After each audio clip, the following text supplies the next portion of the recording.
All right. Hello, everybody, and welcome back to the McDonCast, the funnest podcast in town. What was that? The only podcast around. Why you forgot the words? It's everyone, not It's everybody. everybody. You did this like last time. It's No, never been it's everybody. been everybody for years. No, it has not. Do not Mandela affect That's me. not ever been the case. I edit this show. I know what it is. Well, you tune out the opening, I guess. No, I remember. I don't think it's everybody. Sam, something's happened to you. I don't think that's They true. got you. What? Whatever got Carter, it's coming for you. No, I think that's just being 100 years Topical old. reference. Yeah, now this episode is dated forever. By the way, Well, Jimmy, he is dead forever, so Well, yeah, but like, why would you randomly bring up that Jimmy Carter is I dead? don't know, I Like, feel like years after he died. people make jokes about a lot of This is also a best of the year episode, so it is already also dated, like just by the concept. I would alone. say of all of the deaths that happened to famous people this year, he was one of the best dudes. like best people. Like he was a good guy. I guess. Who else died this year? I don't know. But he was probably one of the He best. was probably one of We them. should that should be one of the awards. Best guy who died award. What? This is a crazy way to start off an episode. I think it establishes the tone really well. Celebrity deaths 2024. Let's see if we can find James Earl Jones. Ooh. That's tough. There were a lot of James Earl Jones died. Shelley Duvall died. Donald Sutherland died. I thought that was last I don't know who Maggie Smith or Toby Keith are, but they also died. Dang, now I feel bad. Oh, wait, she was the one who played Professor Minerva in or whatever, one of the Harry Potter professor people. How come Weinstein hasn't croaked yet? Because Satan doesn't want him and God doesn't want him, so he's just gonna kick around on Just Earth gonna be here until he is for so 150. decayed. I feel like every single his time flesh just disintegrates. every single time he's in the news, it's like he's either being taken to a different like ER facility, Yeah, or he has some other or he's medical being issue, diagnosed with some new form of cancer. and everyone's like, "Oh no, what It's a like- shame." It's like it's the God and the devil don't want him, so they've just agreed to smite him with various illnesses. Yeah, they for the just rest of ping pong time. him back and forth until his flesh like disintegrates to dust. Yeah. Who else we got? I don't know who that is. Oh, Anyway. Carl Weathers. Oh. Yeah. That one was really sad. 'Cause Yeah. He was 'cause like he's not that old. he was not, and he was like he seemed fine. Like he Yeah. was up and at him. Richard Lewis, I forgot. Yeah, Richard Lewis Oh, died. yeah. I don't know. Who Happy New Eric Year, Carmen is. everyone.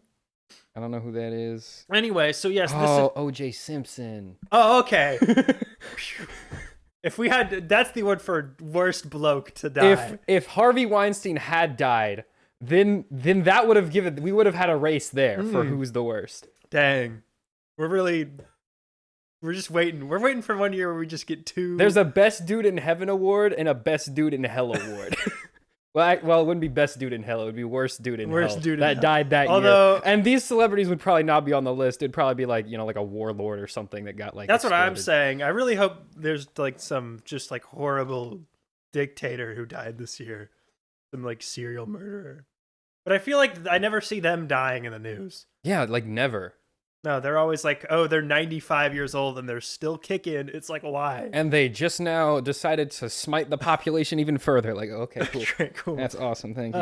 But anyway, yes, this is the best and worst of 2024 show, the Golden Nugget Awards, for best in film and TV of the stuff we saw. Which, for making this list, I thought it was more, but it's really not a lot. Yeah, like I was looking over because I'm doing the games portion of the award. Because I played no games this year at all. Yeah, but like every game that I played this year was either a game that I started last year and just hadn't finished and am still like playing just for fun, or it's like a game from like 10 years ago that I just haven't gotten to play until now, and so I just started playing it like this year. Which I think part of that was just that it was a really slow year in video games. There was just kind of in nothing. general. I mean, Astro What was that? Well, I don't have a PS5. No, but I'm saying even like at the Game Awards, like Astro's Playroom or whatever. Astrobot. Astrobot. That won Game of the Year, which would have not even been nominated if it was like 2 years ago. So No, like has a platformer ever won Game of the Year? I think. Oh, there's definitely a Nintendo game that's won it. Let's check the mainframe.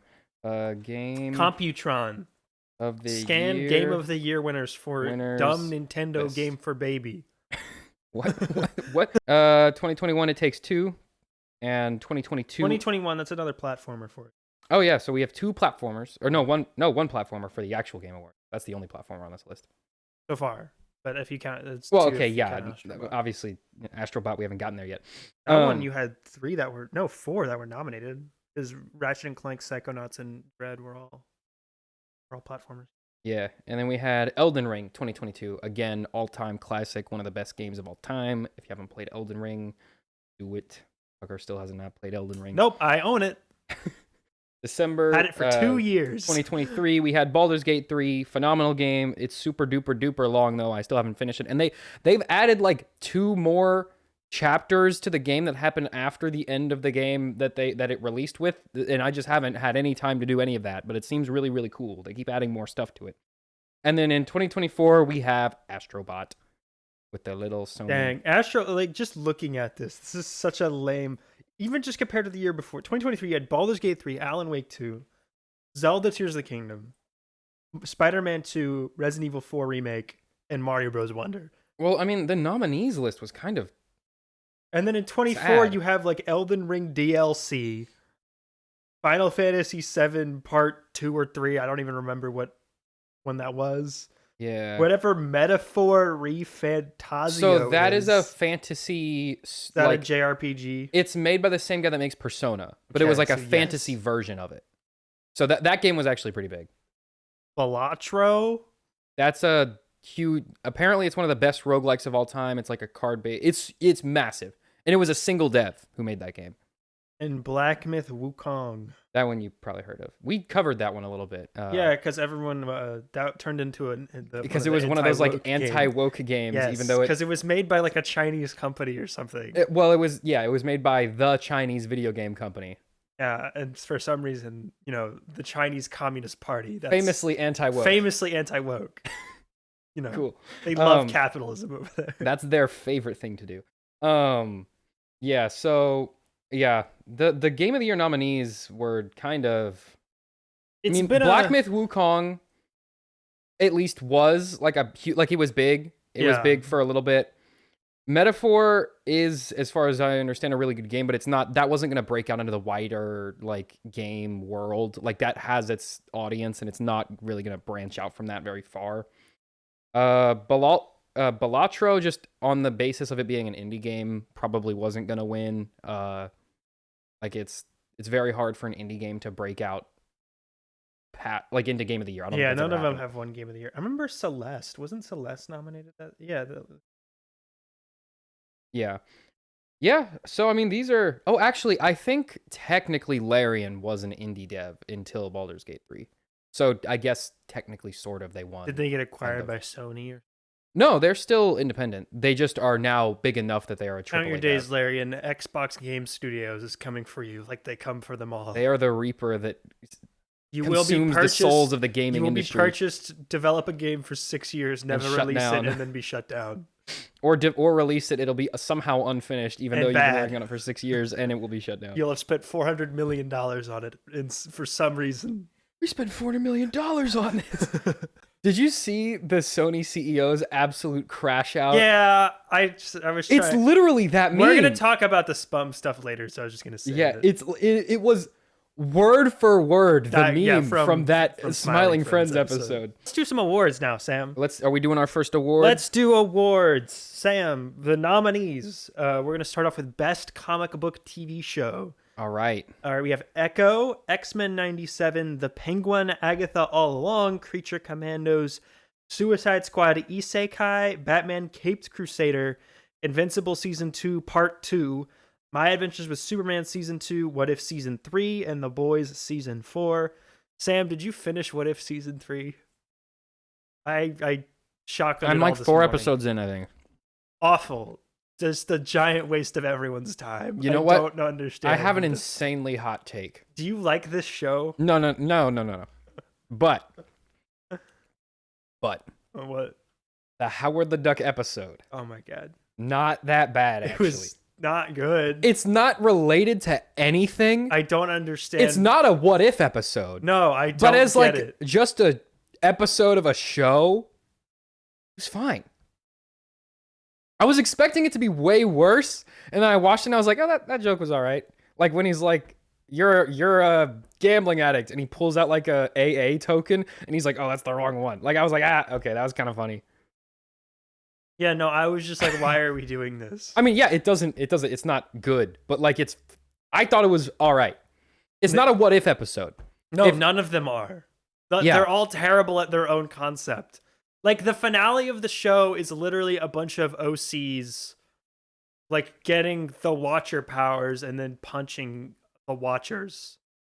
Why the episode where Red Guardian stops the Winter Soldier from killing Tony Stark's parents? Yeah.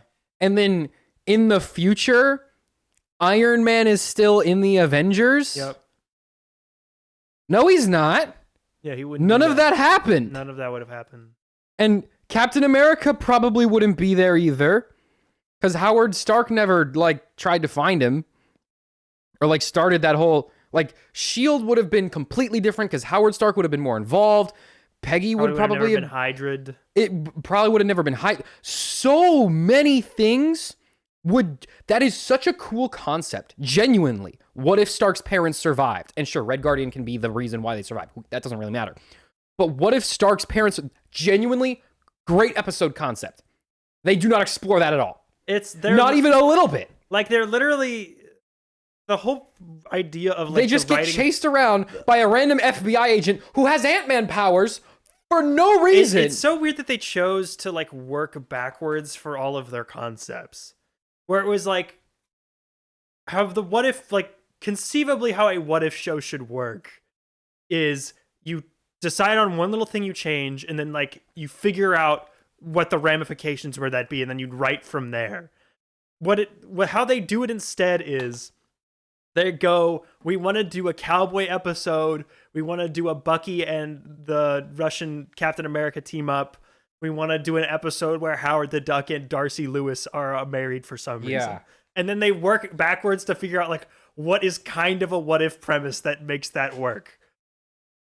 I think part of it is, I think they might be being, like, handicapped by Marvel Studios. In what way? Well, I think, and I have nothing to back this up. I think it might be a thing where, like, they're not allowed to do, like, more mature concepts, and also, like, use any of the major, like, actual characters, or, like, alter them in any sort of interesting way. But in the first season, they had Thor. But if you notice, like, most of the episodes are, like, about, like, D tier random characters just kind of doing nonsense. Yeah, they never do, like, anything with the actual, like, core character. Well, they did a Hulk episode. Kinda. But, like, the episodes this season where, like, Shang-Chi and Kate Bishop team up. Yeah, Howard the Duck is here. Characters that not even Captain Carter is, like, the show's protagonist for no reason. I think that's just because she popped off the most in the early marketing. But that's she's a nothing character. No, she's a nothing character. She's just Captain America, like, exactly the same. But she was a strong enough visual to identify the show. She's not even a good visual. When the show first came out, that was the only visual that existed. But that's a dumb visual. Yes, but that's all that they. That's all there was. I'm not saying it's good or that it's interesting. I'm saying that is the only visual they had, and so she kind of became the face of the show because that was the most striking visual from the show. Sam, what's the best comic book TV show? Give me the list one more time. Echo, X-Men 97, The Penguin, Agatha All Along, Creature Commandos, Suicide Squad Isekai, Batman Caped Crusader, Invincible Season 2 Part 2, My Adventures of Superman Season 2, What If Season 3, and The Boys Season 4. I mean, I don't think it's got to be Penguin. It's between Penguin and X-Men 97, like, if you wanted to, like, try to make it a competition. I think Penguin X-Men 97 came out so long ago where I think we kind of forget how good it was.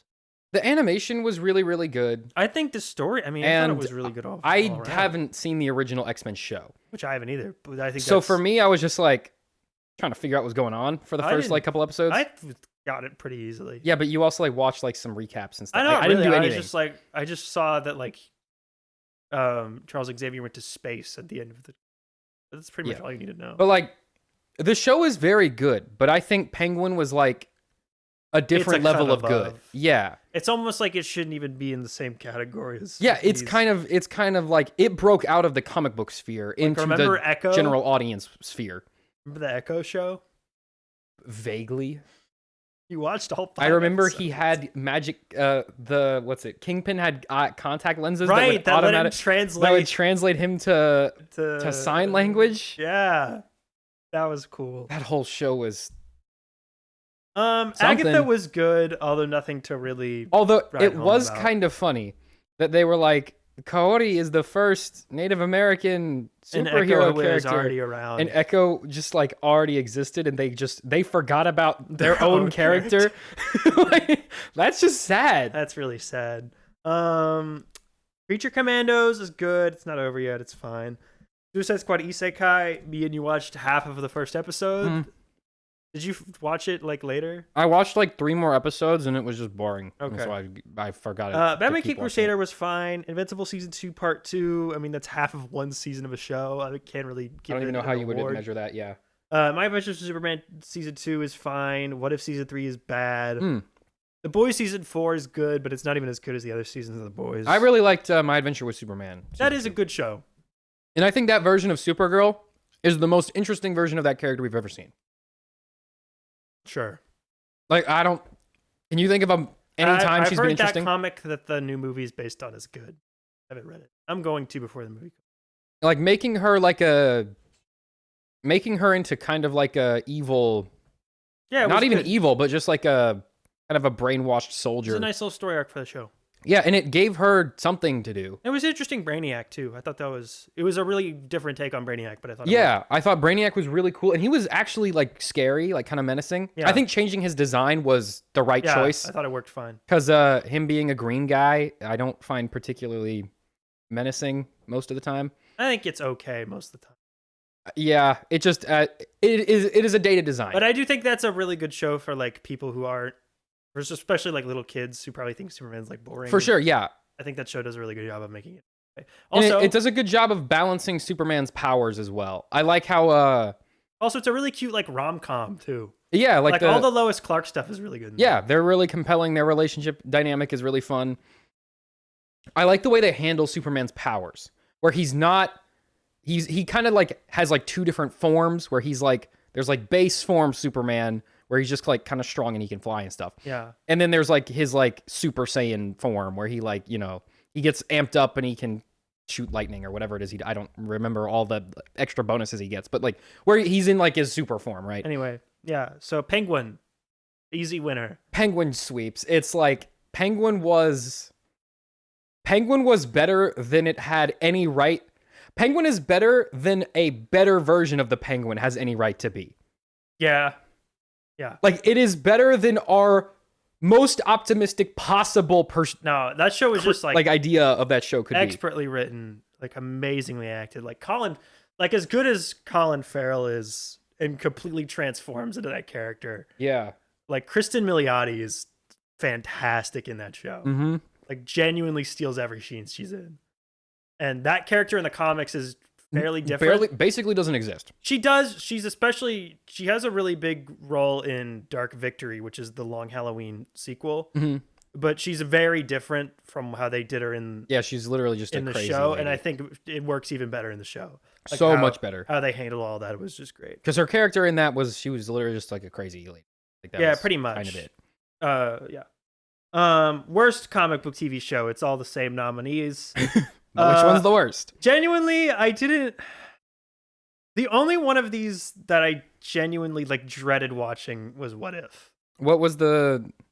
Give me just the bad ones. I don't know. I mean, like Echo, Suicide Squad. Yeah, Echo was fine. Suicide Squad at least was doing something different. Like they were trying something new. Didn't work, but it didn't work very well. But like they at least were doing something.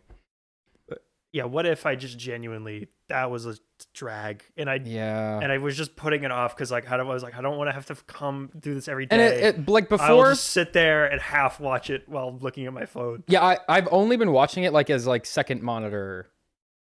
It's over there while I'm doing something else. I genuinely, it's so uninteresting. But and even from an animation, like the animation in the show is great, but we've gotten so much. It's not even like particularly like of like a very good style though. It's just, no, but it's very good. It's fluid. Like it looks nice. And they get the voice talents mostly from the movies, so like that's really good. And it's cool that we have that. It's just so poorly written.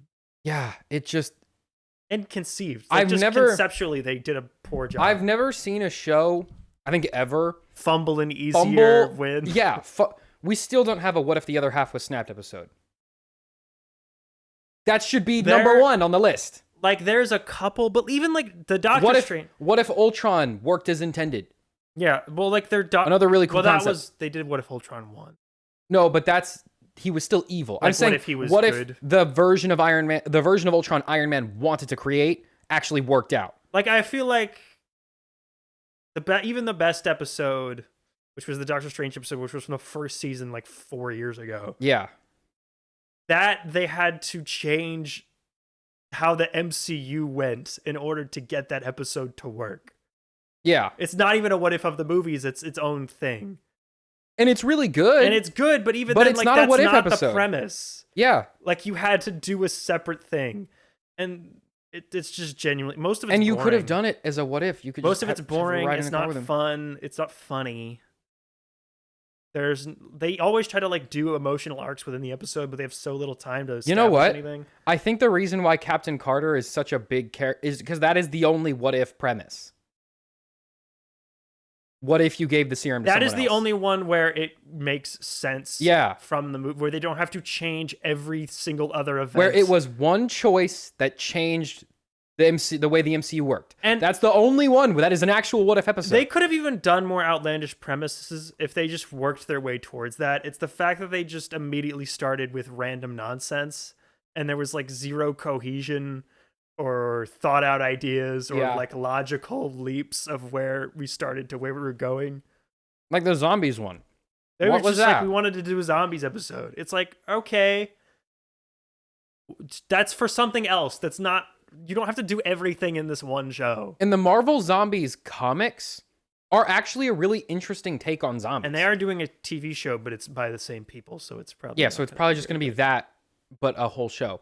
Like the comic does a really interesting. They have a really interesting twist on zombies that I thought was kind of cool. Anyway, what if? Congratulations on your award. Yeah, you win worst comic book TV show of the year. Sorry, guys. It looks nice. At least it's over. That's good. Also, they dumped it like so. This last season what was that? This last season they were just trying to bury it. Why not? Okay, but you could have at least done like 3 episodes a week. Why one every day? I was like, what? Well, that's what they did for season 2, which I think they were also trying to bury that. And the only reason that this got a 3rd season was because it was already in the works. They were probably going to cancel it after season 2. They just didn't bother. All right. Alrighty. Best non-comic book TV show. Okay. Ted show from Peacock. Okay. Shogun, Fallout, The Acolyte, Skeleton Crew, English Teacher, Nobody Wants This, Avatar: The Last Airbender, Arcane Season 2, Squid Game Season 2, House of the Dragon Season 2, The Bear Season 3, The Bad Batch Season 3, Abbott Elementary Season 4, and Only Murders in the Building Season 4. These are just shows we watch, so I know there's a bunch of other shows that we didn't watch that are not on here. I watched Fallout. I know, it's on there. Oh, I didn't realize you said it. I didn't put Dune. The only other show I know you watched I didn't put on here that I forgot was Dune Prophecy. Oh, I watched only the first episode. Okay, good. And then I was like, wow, that was we could give really it worst boring. TV show. But I think there might. I would have to watch the rest of it to say So worst. here's the thing with the comic book shows, I watch all of them or as much as I can. So those there are shows that I watch that I don't like in that space. Other TV, I don't have time to watch TV that sucks. So it is much harder for me. This year has been a really big, like press for time. Like our time has been a lot more consumed by other things. Well, also. The worst TV show of the year is probably something like Grey's Anatomy season 25, and I'm never watching that. Or like CSI Yeah. special. I'm going to watch something that I homicide know is unit. going to be good. So I'm not going to waste my time with that. That being said, best TV show is a whole other story because there's some good There was a lot of good here. stuff this year. Shogun, I finally watched like a week ago. That is good. Really good. It is really good. I don't know if I'm going to say it's my favorite just because that's just not like my favorite genre of TV. I like the kind of like big political epics. Yeah. So I thought it was cool. I like them. I like sitcoms and kind of comedies and stuff. Yeah. That being said, I don't think I'm going to pick that because I'm probably going to go with Arcane season 2. Arcane season 2 is really, really, really, really good. I like, but it has some issue. Like it has some. I think it really would have benefited from like 1 or 2 more episodes. Like there's not really. It did feel rushed. There's not really any issues with like, oh, this character is acting in a way that I don't get, except for Ambessa. She's the only one who at the end just kind of does a very big 180 that doesn't make a lot of sense. But every other character in the show is very, very, very consistent. It's just we don't have time to fully get into their reasoning for what they're doing. And which makes sense because it was supposed to be 5 seasons and they shortened it to 2.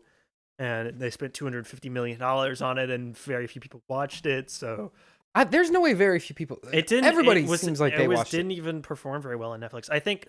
I mean, maybe just because where I go to school, it seems that way. People like my friends have seen Arcane, but like people we know. No, the fact that we do this implies that the crowds we hang around with would watch Arcane. I have bumped into random people on the streets and then had conversations about Arcane.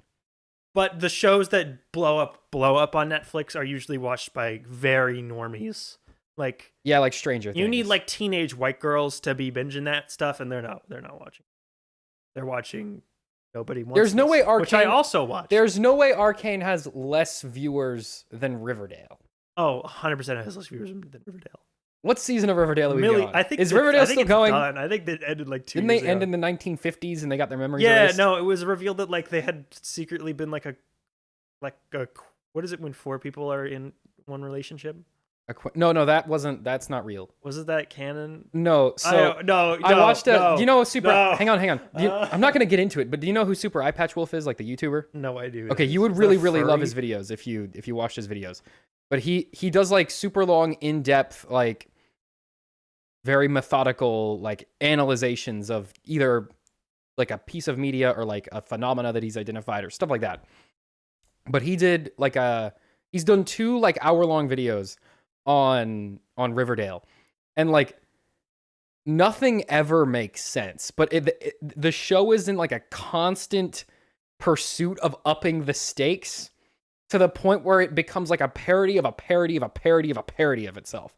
Like it is operating on levels that are completely incomprehensible. Which I think was intentional. No, because the first 3 seasons, it was a normal, kind of hyper stylized crime drama. If you think about it, if it had stayed that way, no one would have been talking about it after like season 3. Yeah. Their constant insanity, that's the reason it ran as long as it did. The show ends with... Which I think that is definitely intentional. The 2 of the characters doing lesbian space witch magic, blowing up an asteroid, which resets the timeline and sends them into the 1950s. Yeah, you don't do something that crazy without knowing that it's insane. Yeah.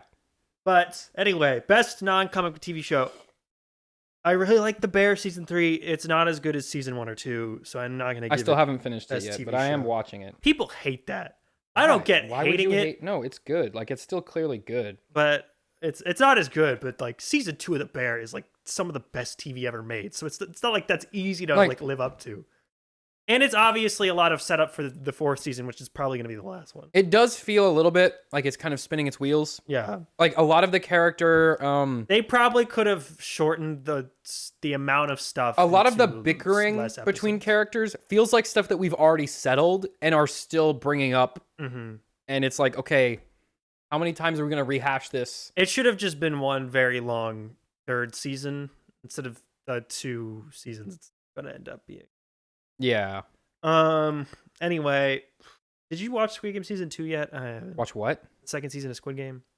I watched the first episode, and the first episode is really, really good. I heard it's not as good as the first season, the whole season. I haven't seen the whole season. That's a lot of seasons set up for the 3rd season. And the first season of Squid Game is really good. Seen half of it. It's really, Working my really way good. through. It's kind of been memed to death, which kind of hurts the show's reputation, And I think, it a little took bit. forever to come out. And it took a really long time. But if the show continues at the quality of the first episode of season 2, I think it'll probably be at least as good as the first season. Maybe not quite as good, but at least as good. You know what? I'm gonna give it to Or Shogun. not, that doesn't make any sense. It's not gonna be better, but it'll be probably I think about as good. Shogun's the most consistently good television series on here. Yeah, Shogun, every single episode feels like, oh, this is the best episode of the season. But a lot of this is good. I mean, And then you watch the next episode, and you're like, oh, this is the best episode of the season. And you watch the next one, you're like, oh my god, this one's the best episode of the season. Yeah. Ted's show was really good, especially for what it was. Like, that is a really good show. Ted's show was really funny, but It's like I super barely funny. remember it. But it also came out in like January, so I don't really. I remember blame like them for that. 3 jokes, maybe. And it was like 7 episodes. So Yeah. It should have been way longer. That should have just been a regular family sitcom. I know it was super expensive to make. So. Why? Just because of the bear. There's no way. Because the bear is But the not bear that is big also of an in effect. every scene. Yeah, but like we did a movie with this bear. But that's a movie, so you can. But all like every episode of the Ted Show is like 40 minutes. So 2 episodes of the Ted Show are the movie. So then length make a bunch of combined. 22-minute episodes instead of 7 40-minute episodes. Yeah, normally I would say like sitcom style stuff, like keep it at a strict half hour. But I don't even feel those episodes dragged. It's that much. not I thought like they were fun. No, they were good. But like I know that creative group is capable of writing 20-minute episodes. Yes, because they do it for because Family Guy they've every been day. doing it for like 20 years. House of the Dragon, Sam. How was that? House of the Dragon is it is the longest trailer I've ever seen for a 3rd season of a TV show. Genuinely, the entirety of season 2, it's not bad. I'm gonna get a Coke. It's a good show, but nothing truly meaningful feels like it really happened this season. There's maybe 2 or 3 standout moments that are really, really cool and that do move the story forward. But compared to the first season, compared to what you regularly expect from Game of Thrones, the pacing is a lot slower. And a lot of it was, I think Moist Critical did a review of it, or something. I don't. He was talking about it, and he said it felt like watching someone putting chess pieces on a board, but they haven't started playing the game yet. It very much felt like that. We're setting up this really elaborate game, but we haven't started the game yet. So I share that opinion on this show. Anyway, we're good giving it to Shogun. I'm good. I feel comfortable I giving feel it to comfortable Shogun. giving it to Shogun. Sorry, it's the Bad Batch season 3. Oh, I Next forgot. year is your year. I All forgot right. that happened. Worst non-comic book TV show. It's all the same nominees, Sam. There is only one of these that I genuinely hated watching, and that was Avatar: The Last Airbender Netflix remake. And I'm gonna give it to that. Yeah, 'cause what it a was sad, awful. what an easy layup, low-key. But also, why? Why even do it in the first place? So, let's be real.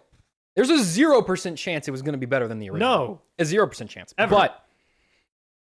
But also, It could have been. If there was, why do it in the first place? But it could have been 70% as good. And that still would have made it better. It could have not made me mad. If it was 70% as good, it would have still been better than like 99% of shows. Because Avatar is really good. And I did rewatch Avatar after I watched the live action one. Uh-huh. Just to kind of get a bearing for like everything that was going on. Wash it out your brain. And there are some really cool moments in the show. And like aesthetically, it gets the look right. But it does not understand the heart of the show at all. They do not understand the soul of Avatar. Which was probably because the studio, an Avatar thing. And you know what? Fast. You know what it should have and been? cheaper. You know what would have been infinitely more sense? And our cartoon show? No. You could do it. I'm saying if they have to do a live action thing. You're saying like do a different. If they have to Avatar. do a live action, Kyoshi. Do a different thing, yeah. Easy lay. They for some reason Netflix loves Kyoshi, so sure. Everyone loves. Her whole thing was like this big continental war that was going on. Easy Netflix drama setup right there. What she had a lot more mature of a tone because there's a couple books about Kyoshi. Her Avatar journey is much more mature compared to Aang's, which is something they tried to force Aang into and just does not work with that character. But Kyoshi, you would have probably had to tone her down a little bit in order to get that to work for TV. Like, well, there is gonna be a Kyoshi animated movie. Yeah, that's dumb. You should have done that one in live action. Why? They just did it because that's the Aang one is the one that everyone loves, and people still and you know watch what? Korra. It worked. More people watched the live action Netflix version than watched the cartoon show. I don't think that's true. Like all time views. That might No, be but true, on like, Netflix it's true. Like but Avatar's been out for like 12 years. There are people, and I'm aware of this because I know several of them, that if it is animated, they will just refuse to watch it. Yeah. No matter how good it is, they just will not watch something that is a cartoon. They will only watch terrible live action shows instead. So, anyway, congratulations, Avatar. Hopefully, switching showrunners and filming seasons 2 and 3 back to back will fix all your problems. All right, Sam. Here's a McDonCast original award for best advertisement.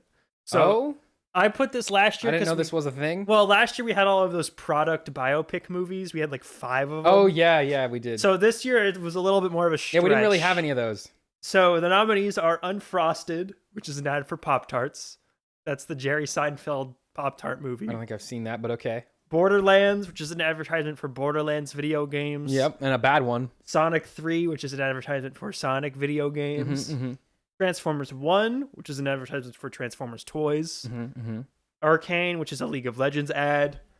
Smile 2, which is an ad for Voss water bottles. If you've seen the movie, you know what I'm talking about. Not, but sure. And Madam Web, which is an advertisement for Pepsi products. So the way I'm gauging this is not on quality of the thing, but rather how well good of the an thing ad it is? advertises the product. Okay, advertises the product or represents the product? Advertises the product. Okay. Then I know think, you're going to say Arcane. Well, it's the best ad. But there was that story that came out that really boosted League of Legends like player base for like a week, and then it like tanked. But that's because League of Legends sucks, not because it was a bad ad. You That's can true. make Okay, you have to put this into perspective here. Arcane is the world's greatest advertisement for what is literally a decaying piece of poop on the side of the road. Jesus Christ. Like, this is an ad for a turd. Yeah. And the fact that it got anyone to look at the turd is pretty good. Even people who do like to sit at the side of the road and sniff the turd, all they do is tell other people not to do it. And this show was like, no, I will sniff your turd. Someone laughed in the other room. I will say Unfrosted was pretty good at making me kind of want a Pop-Tart. But I've never bought a Pop-Tart. But that movie is terrible and nearly unwatchable. Madam Web, that was a funny advertisement for Pepsi. Because at the end, the villain gets crushed by a big Pepsi Cola sign. Yeah, but that did not make me want to buy Pepsi. I mean, no. I'm going to go... My pick is Unfrosted. I think that kind of made me want a Pop-Tart. I think we're ignoring Transformers 1 here. It's true, maybe. Because... I think Transformers 1 would be a really good advertisement for little kids. Well, exactly. But it didn't make me want a Transformers. But it made me want one a little bit. Arcane made me think maybe one day I'll play League of Legends for 5 minutes. Well, Transformers made me go, maybe I should get an Optimus Prime to put on my shelf. I didn't do it, but I thought maybe I should. I'm going to go Unfrosted, which I hate giving that movie credit for anything. It wasn't Borderlands, which made me want to burn every copy of Borderlands 1 through 3. I probably have to go with Arcane, because I think it has redefined what people's expectations for that game are. Okay. Next category, another McDonCast original, the Glup Crapo Award for Worst Cameo. Let's go. Last year's nominees and winners were all just stuff from The Flash. This year, a little more diversified. We got Yoda in The Acolyte. Mad Max about that. in Furiosa, a Mad Max Yeah, that saga. one sucked. That was awful. Why did they even do that? Ian Holmes, CGI Android Corpse in Alien Romulus. Right. The Kingsman Organization in Argyle. Metal Sonic in Sonic 3. Amy Rose in Sonic 3. Saruman in Lord of the Rings anime movie. And take your pick, any of the cameos for Deadpool and Wolverine. Wait, what about Bad Batch? Was there a cameo in Bad Batch? Ventress was there. Well, she was there for like a whole episode arc. And there was some other ones. Gungi. I'm not counting that. That is the definition of a glup crapo. But he was like, okay, but it's like, cameo. look, a guy you're vaguely It familiar is that, with. but like he was involved in like the plot of the episode. Like these, like none of these need to be in the they're movie. just there for no They're just reason. there for people to go, "Bah!" So, in terms of like which one was kind of gross, none of these are morally reprehensible like the Flash's one was, like the Flash cameos were. The one that was most baffling and like, why is this here, was the Argyle Kingsman crossover. Because it didn't even make sense. That the scene itself made no sense. How it ties into the movie made no sense. I think I have to go with that one. What the plan was for like crossing that over doesn't make sense. I have to go with that one because it like caused me to like crash out in the theater. I was just confused. Yeah, I know. I was like having a full on freak out after the Googling movie. like who owns Kingsman because they're made by two different movie studios. Yeah, like we were doing like ninth level like nerd spell witchcraft in order to figure out what was happening in that scene. Because Argyle, just in general, I don't understand what that even was. I still don't. It cost $200 million. It got me a date, but the movie was awful. It did? Sort of. We can get out of that later, but movie's terrible. I would, if Argyle got me a date, I would not go on it. Well, that would have probably been the right choice, but again, we'll get I would stay away from anything even remotely related to Argyle. Yeah, that movie was... Bryce that Dallas ending Howard, was so get confusing. a new agent. Everyone in that movie get a new agent. Matthew Vaughn retire. I feel bad for Henry Cavill. I don't. It's like every single thing he's in ends up not working out. Well, and it's like usually not his fault. Get a better... Read the scripts before you choose to. No, but like The Witcher was good, and then like it fell apart. Superman should have been good. That wasn't on him. If someone says you want to play Superman, you go yes. You say yes, exactly. Like, what's it? Argyle, bad. He was in Mission Impossible. That was good. I think he's good in that, but that I might be the seen thing he is best in. That might be the best thing he's ever done. Yeah. Well, like I feel like Henry Cavill should be doing more stuff. Should be doing cooler stuff. He keeps saying he wants to be Bond, but that's never gonna. He would be a good Bond. I don't know why not. But I think he would be a really boring. He would be a really safe choice for Bond. That's fine. Bond is like the safest choice character ever. Which he is a spy, and that is his only defining quality. There was an article the other day that the Broccoli family is just beefing the crap out with Amazon, and that's the reason there's been no movement on a new Bond in like 4 years. Is that who owns James Bond? Yeah, so Barbara Broccoli is like Bond is like a family-owned property. Like it's one family that owns like the IP. Yeah. But Amazon MGM has the distribution rights to any of the movies they want to do. Right. And Amazon is like, we want to do 1 million spin-offs and let the AI tell us how to do James Bond stuff. And the Broccoli family is just like, we want none of this. We want you to That'll never kill say this that IP. again. And it anyway, will. They're correct. Kingsman. Congratulations. You're the worst cameo. Because what? It wasn't even a Kingsman guy. Yeah, it was like a sign on a bar. It made no sense at all. And then we had to be like, is this in the Kingsman universe? But it was also in the book that she wrote. But like it wasn't even the movie. But the book is also real because the book is her memories that she forgot. Wasn't it a film adaptation of her book? Yes. So I guess I have to explain this cameo. So at the end of I don't Argyle, understand it. I can't explain it. At the end of so in the movie, the real life movie Argyle, Yep. The main character is an author who wrote a book series called Argyle about a spy named Argyle. Mm-hmm. Throughout the course of the movie, you learn that Argyle is not only real, but spoilers, is the author, and she got her memory erased. Agent R. Kyle. Yes, and she is like unpacking her memories in the form of writing these books. Happened, but it was her. Exactly. Then at the very end of the movie, after they've defeated the bad guys, who are the guys who erased her memory, she is still a famous author, and she makes a movie in universe based off of her book series, Argyle. Yep. And they play a fake trailer for that movie within the universe of the Argyle movie. Mm-hmm. And in that trailer, she walks into a bar. Well, he does, because it's the guy Argyle. In her books, Argyle is a man. It is the book character Argyle. The real life spy Argyle in the movie is a woman. Mm-hmm. But so the character Argyle the character in her books, not the character that is the one in the movie, walks into a bar called The Kingsman in the same font as the Kingsman and it's got movie the logo on it. Series, and it's got the logo. It is it is affiliated with Kingsman. And he gives him like a card that's like got Kingsman's. Yeah, and the Argyle gets recruited to the Kingsman. However, in the movies, she works for the CIA, which is not British. The Kingsman is British. They're a British intelligence agency. So if she were recruited to the Kingsman, which I don't remember. There's not worth the thought. It makes no sense whatsoever. No, there are so many issues with that premise that it broke the entire movie. And grasping at and the straws. movie was already pretty bad. What's funny is that movie would have had to make more money than any of the Kingsman movies had before to break even.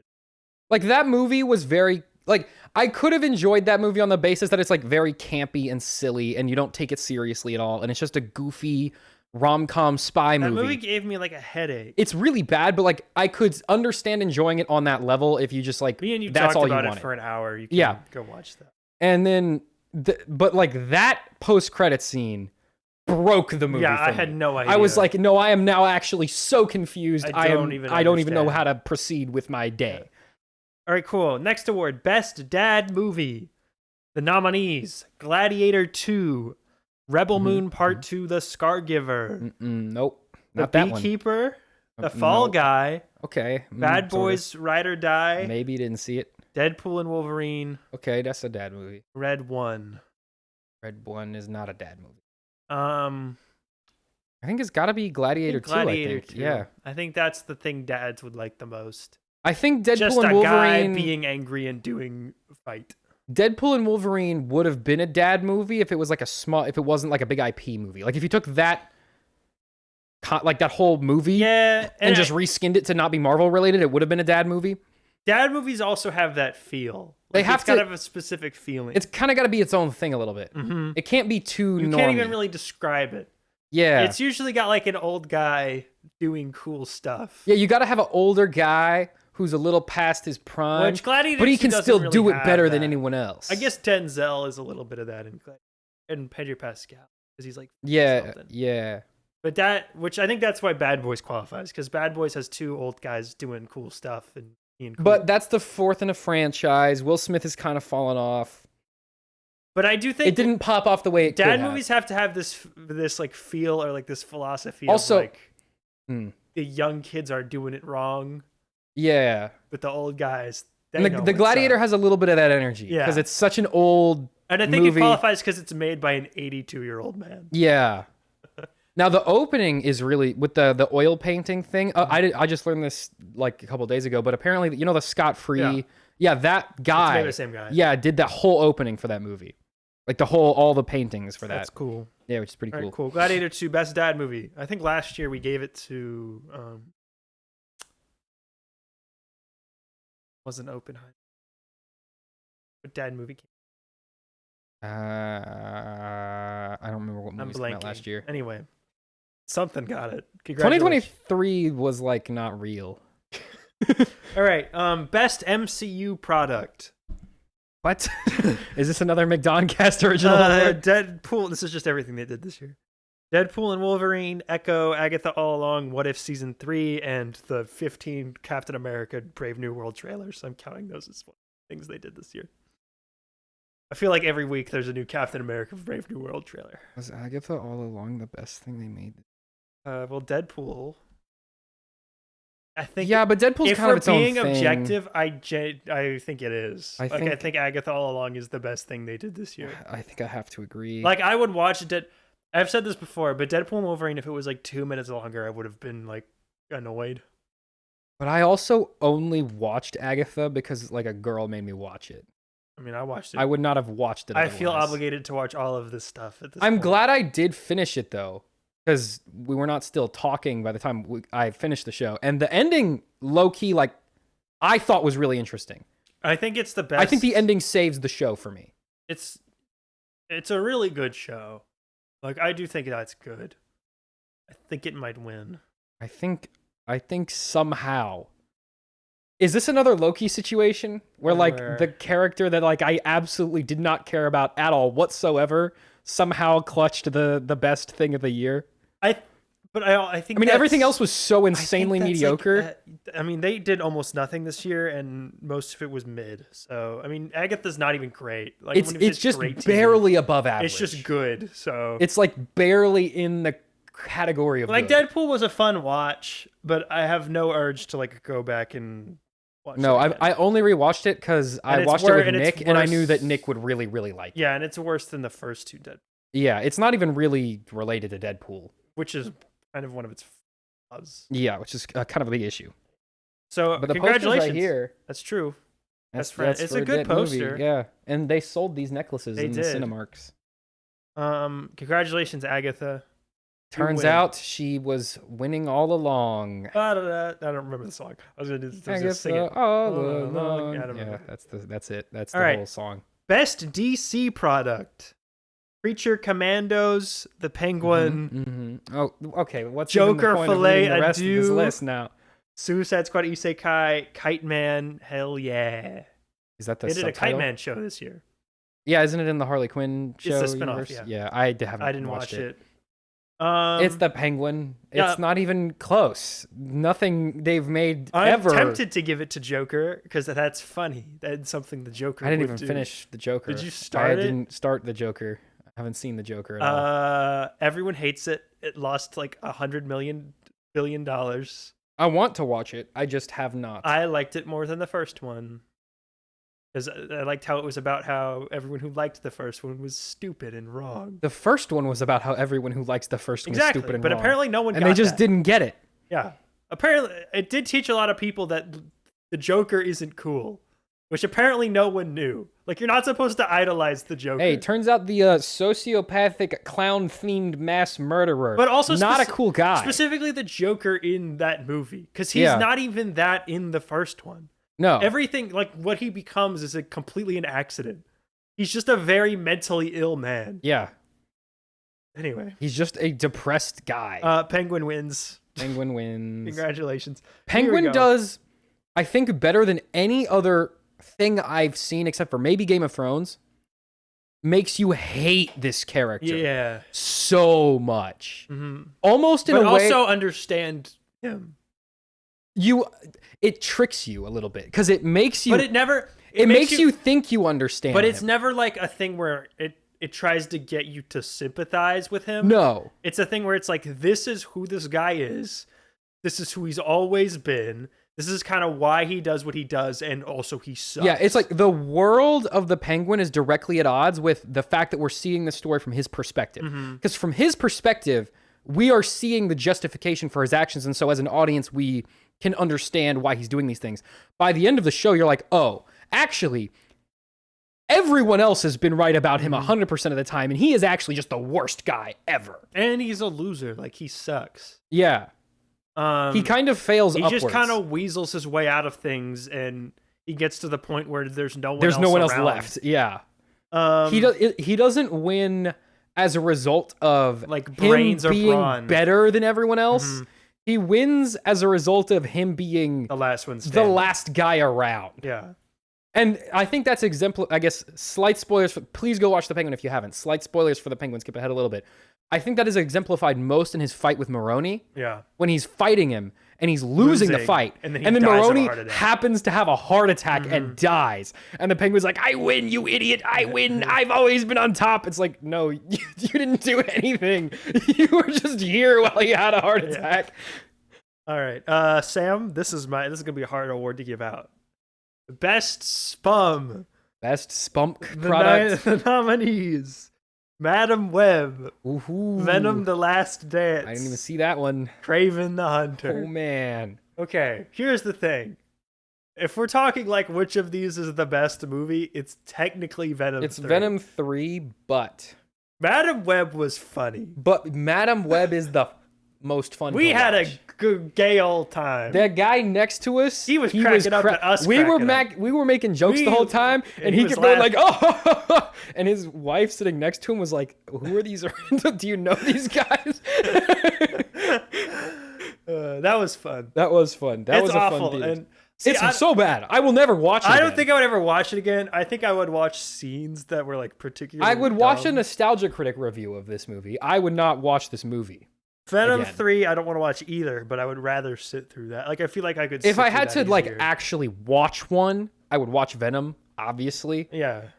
But if I had to only watch one time, I would pick Madam Web. And then Kraven just made me want to. Craven was just really boring and kind of lame. It's just lame.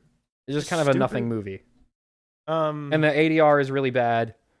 Really, really bad. Like cartoonishly bad. it's bad in that and Madam Web. Like Venom 3, if nothing else, Venom 3, I'll give you this. You were competently made, which I can't even say They for the put other their two. best guys on Venom 3, which is sad because that movie's not very good. And it far was as I a understand. woman. Their best guy is a woman. Well, maybe they should have put more women in charge of who did Madam Web. Did Madam Web was done by a woman or Oh, not? that was also directed by a woman. Hey, well then, Not that some one. women. Yeah. Fire the ones that That are woman- not good. Pay for her to go to film school. Kelly Marcel. The I mean, you're not cinematogra- working with a lot. The, I don't blame the you. cinematographer for Madam Web should probably be like put in a prison somewhere, Yes. As should the or maybe producers. just get a different job. Honestly, I think it would be best if Sony just shut down and fired everyone who works there. No, because if you fire them, they might get jobs somewhere else. I think we have to quarantine them. I think we have to quarantine them, We need a zone, and for we all can of the let them worst keep making executives. movies, but they have to be contained. I'm fine with it though. Like genuinely, I love the fact that Sony just wastes tens of millions of dollars And on refuses to learn. It just doesn't learn. I want to read They're the. making movies as if it's 2004, and I love that about them. I want to read the CEO's statement. that the movies are good. The critics are just being mean for no reason. I wonder why critics would be mean to you, Sony. I can't possibly comprehend why someone would be angry at your movies. All right, here we go. We've been very successful. Vincera, his name, said to the LA Times, celebrating the wins he experienced last year leading the company as well as his time as a whole. We've beat our budgets every year I've been here, even through strikes. Wait, I don't know if this is the right one I'm looking for here. Also, like, what wins? Yeah. My favorite thing about movie studios and like these giant Here we go. companies- Madam Web underperformed in the theaters because the press just crucified it. It was not a bad film. No. And it did great on Netflix. It didn't. For some reason, the press decided that they didn't want us making these films out of Craven and Madam Web, and the critics just destroyed them. These are not terrible films. They were destroyed by the critics and the press for some reason. He did, however, concede that the company's Spider-Man universe cannot carry on the way it has been for much longer. I do think we need to rethink it, just because it's snake-bitten. If we put another one out, it's going to get destroyed no matter how good or bad it is. Okay.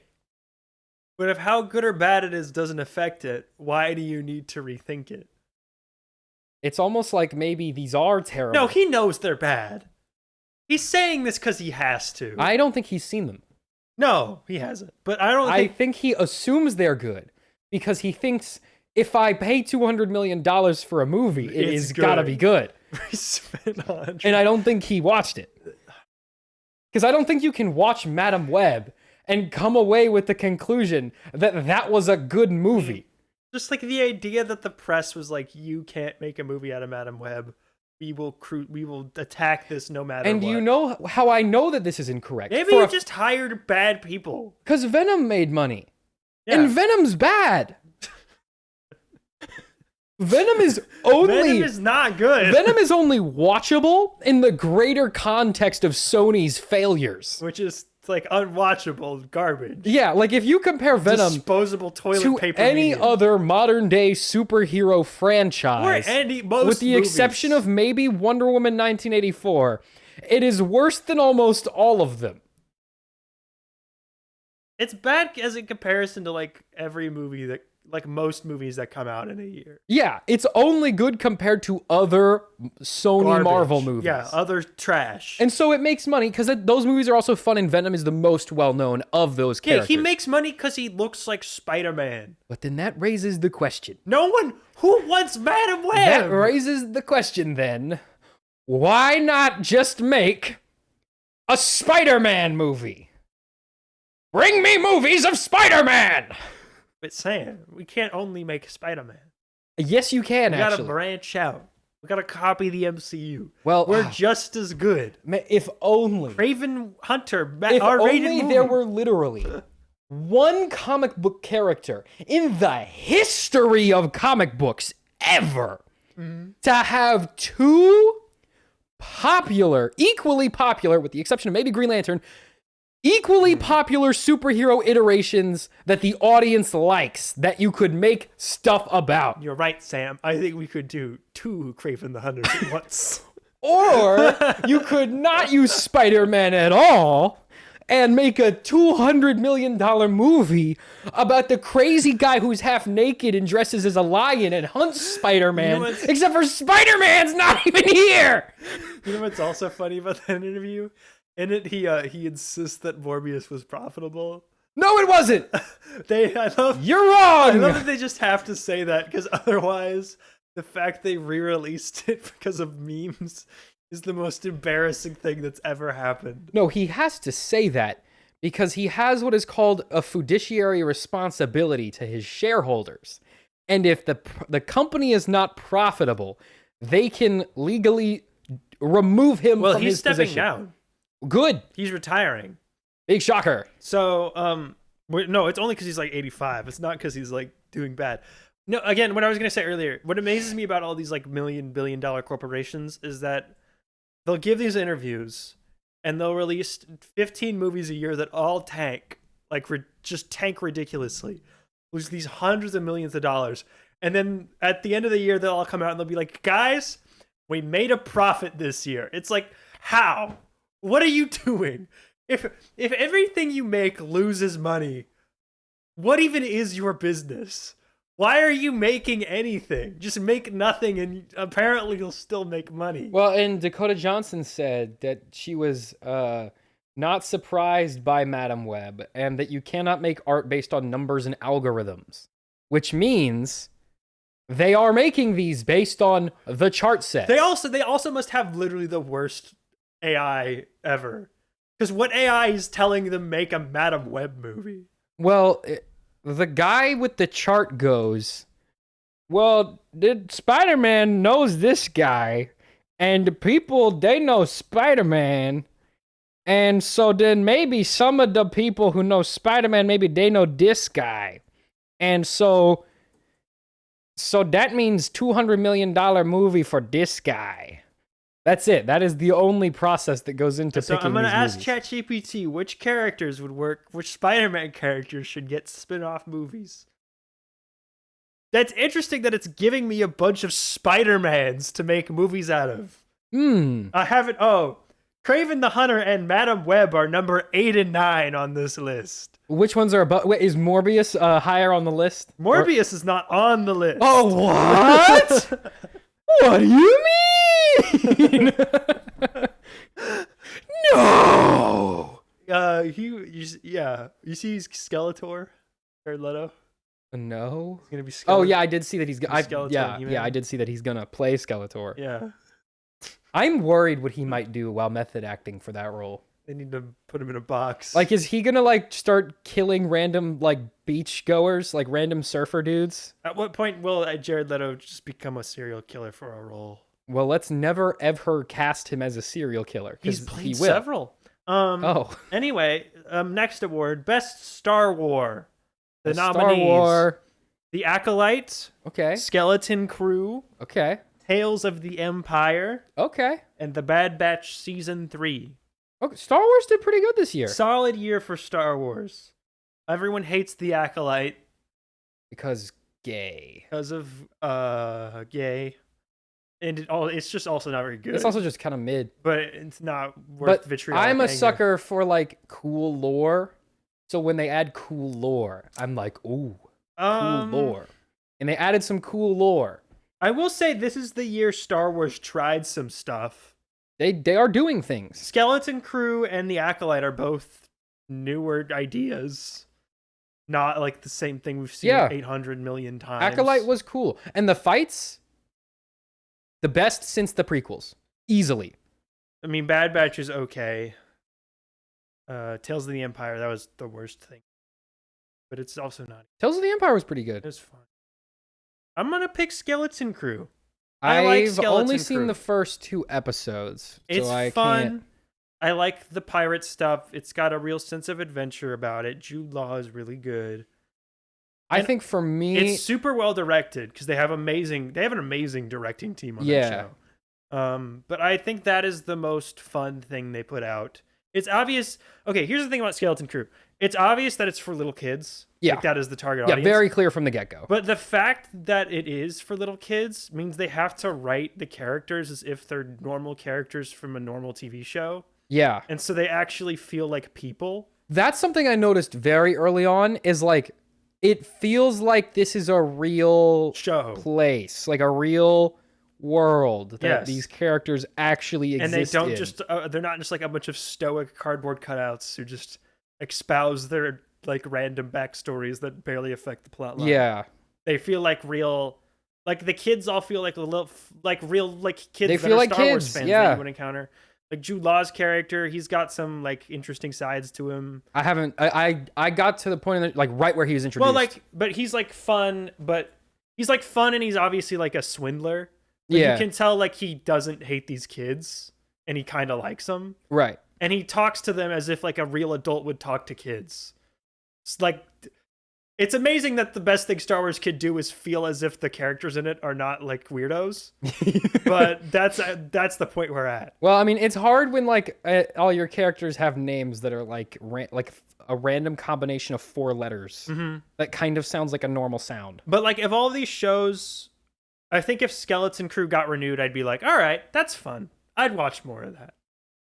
I think Skeleton gonna pick Crew Skeleton would, Crew. based on what I've It's seen, not over, but it would probably be my favorite, but I haven't watched. I've only seen 2 episodes. So based on the stuff I've seen, I'd probably go with Acolyte. That's the one that was, at least for me, the most like fun to watch. Like Acolyte's just like I didn't the really way it was made just distracted me too much from what. Yeah, it was hard to see. I wasn't really engaged. Like I only talked about Acolyte with my friends and we all thought it was pretty cool. So like our conversations about it were pretty good. I just couldn't watch the Acolyte without thinking like, you can do this better. You got to move this around. Oh yeah, I mean This it's not needs to be it's so shot messed up. differently. Like Yeah. it has so many issues. So many issues. Like aside from the like culture war that surrounded it, the show has like technical issues, like Yeah. pacing issues, Structurally, character issues, the way it's structural issues. written. Lots of issues. But it was at least kind of fun to watch. Again, it did some interesting things. The villain was cool. I liked him. He was fun to watch. The fights were cool. Those were fun to watch. It cost way too much money. It cost way too much money, but it looked It great. got canceled. It looked fantastic. Except It did for when look half the better. show's on a jungle It planet. did which look is, better okay. than most of the Star Wars. Skeleton Crew looks good too. Yeah. They both look better than Ahsoka. Ahsoka looks awful. Yeah, and I think that's mainly due to the over reliance on the volume Yeah. for Ahsoka. Because you can tell with Skeleton Crew, like, oh, we're in like that's another part of it where it feels like, oh, we're in a place. Yeah, there's Because they're things not happening. the volume is not every set. They actually, built we're in a set. ravine? Okay, put the kids in a ravine. Let's like, go outside. Go outside, go into the ravine. All right. Best video game adaptation. Fallout, Arcane Season 2, Borderlands, Sonic Why the is that Hedgehog. nominated? That shouldn't be allowed to be nominated. This is just every video game adaptation. Apparently, there were only 4 of them this year. There were, what? That can't be right. I didn't include anime ones because they were like only. But I'm pretty sure there. What? No, Tomb Raider. Oh, that did get a show. Did you watch that? No, but it feel like Cool. it You're should nominated count. to Tomb Raider. Congratulations. You exist. There were because there were more Arcane listed Season for, 2 is the but best there were thing. more listed for the Game Awards, weren't there? I think it was these and Tomb There Raider. were like 5. Borderlands wasn't nominated. No, Borderlands Surely? was not nominated. No.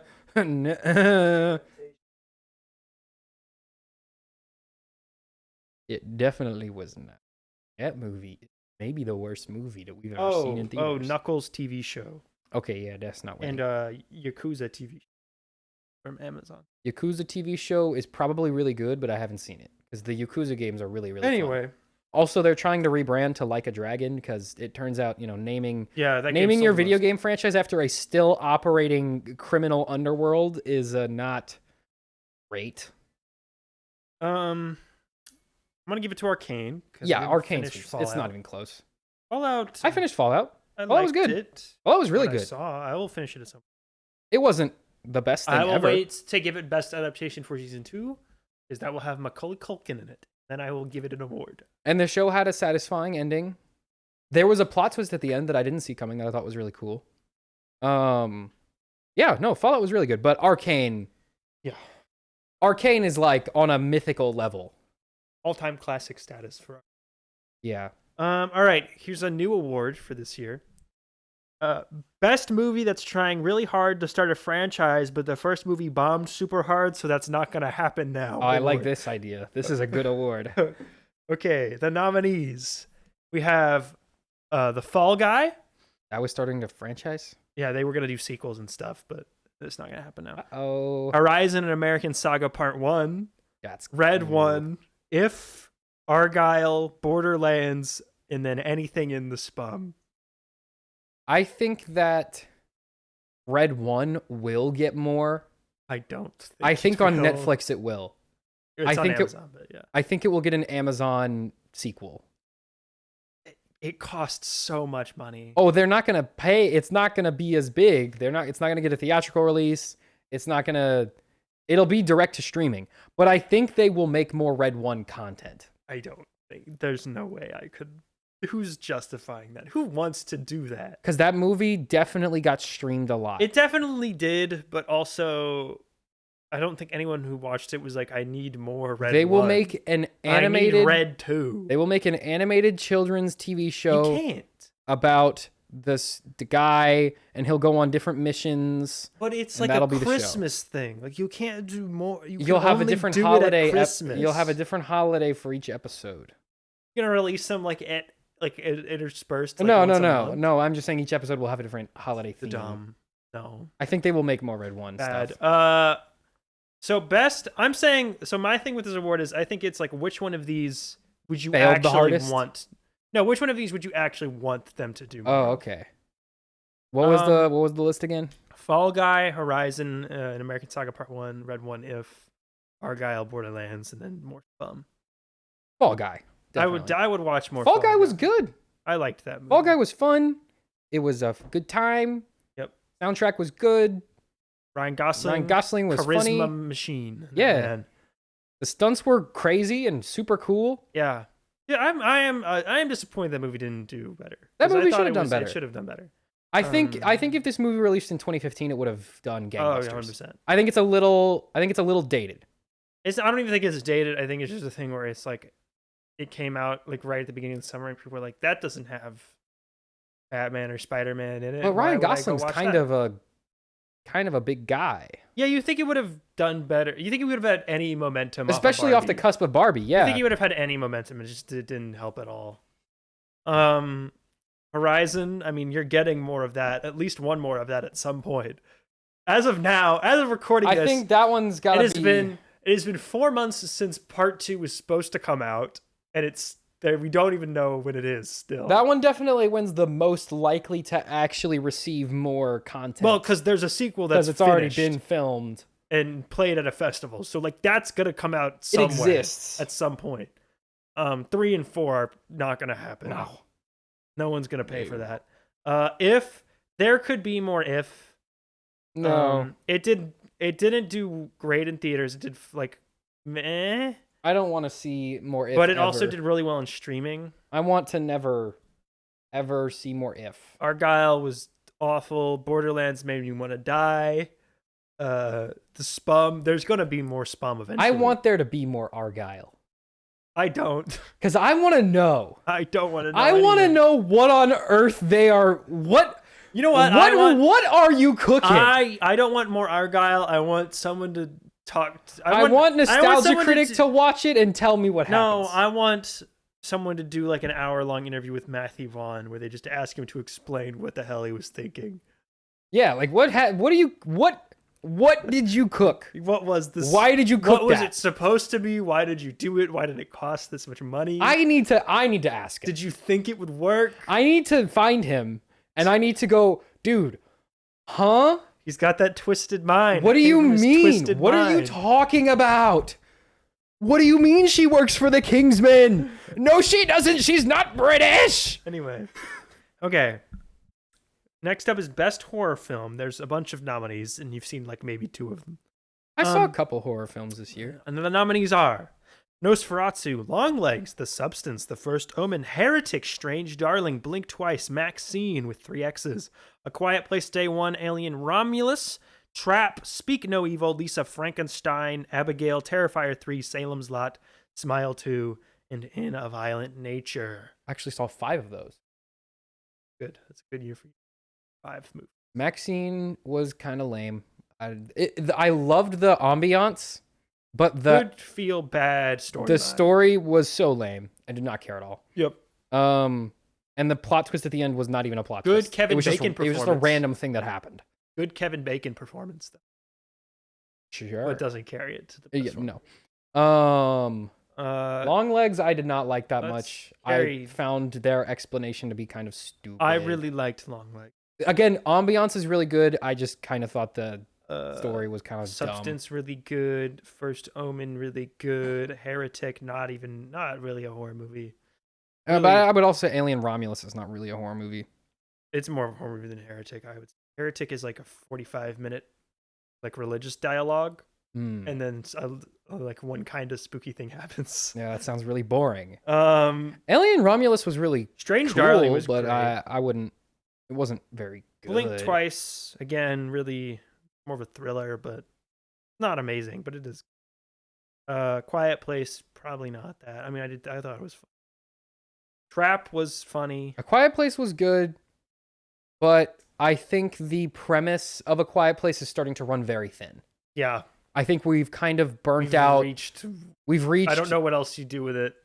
And the story was really good. But we are getting a third one. Like the idea of a person with terminal cancer having to navigate an apocalyptic situation where there's no way that they survive either way, like no matter what. Well, I think is a really cool idea for a movie. I was refreshed by that character's just like complete lack of interest in the aliens. Yeah, because like why would she care? She didn't care. And why would she? And I thought that was refreshing. Like her goal was just to be like, I'm gonna go to this place and eat this pizza. I'm gonna eat this pizza, and I could genuinely give matter. 2 craps about this alien invasion. Like I enjoyed that, especially after the first 2 movies were just constantly like people running around and panicking that they were gonna drop a rock, which is fine. 2 movies you can get away with that because they are scary aliens, right? Anytime you have a new monster, you can do 2 movies where people are scared of the monster, and then after that. You have to start doing new things. Mm-hmm. And I think this thing they made the right move here. They did a new thing. And the characters were interesting. They still had the one guy who was scared of the monster, which is fine. You got to have a guy scared of the monster. But the main character, that not even being her main focus, I thought was a really interesting choice for the movie. And I like that. Okay, this might be recency bias. We knew that it's not even. It's not close. Nosferatu is really good. That's a good, really movie. good. The on-screen presentation, the performances, the story, the writing, it's all so good. The editing in that is great too. Great. I love that anytime Nosferatu is present, even if he's not physically present, if he's mentally present within a character, you lose the color, it goes away.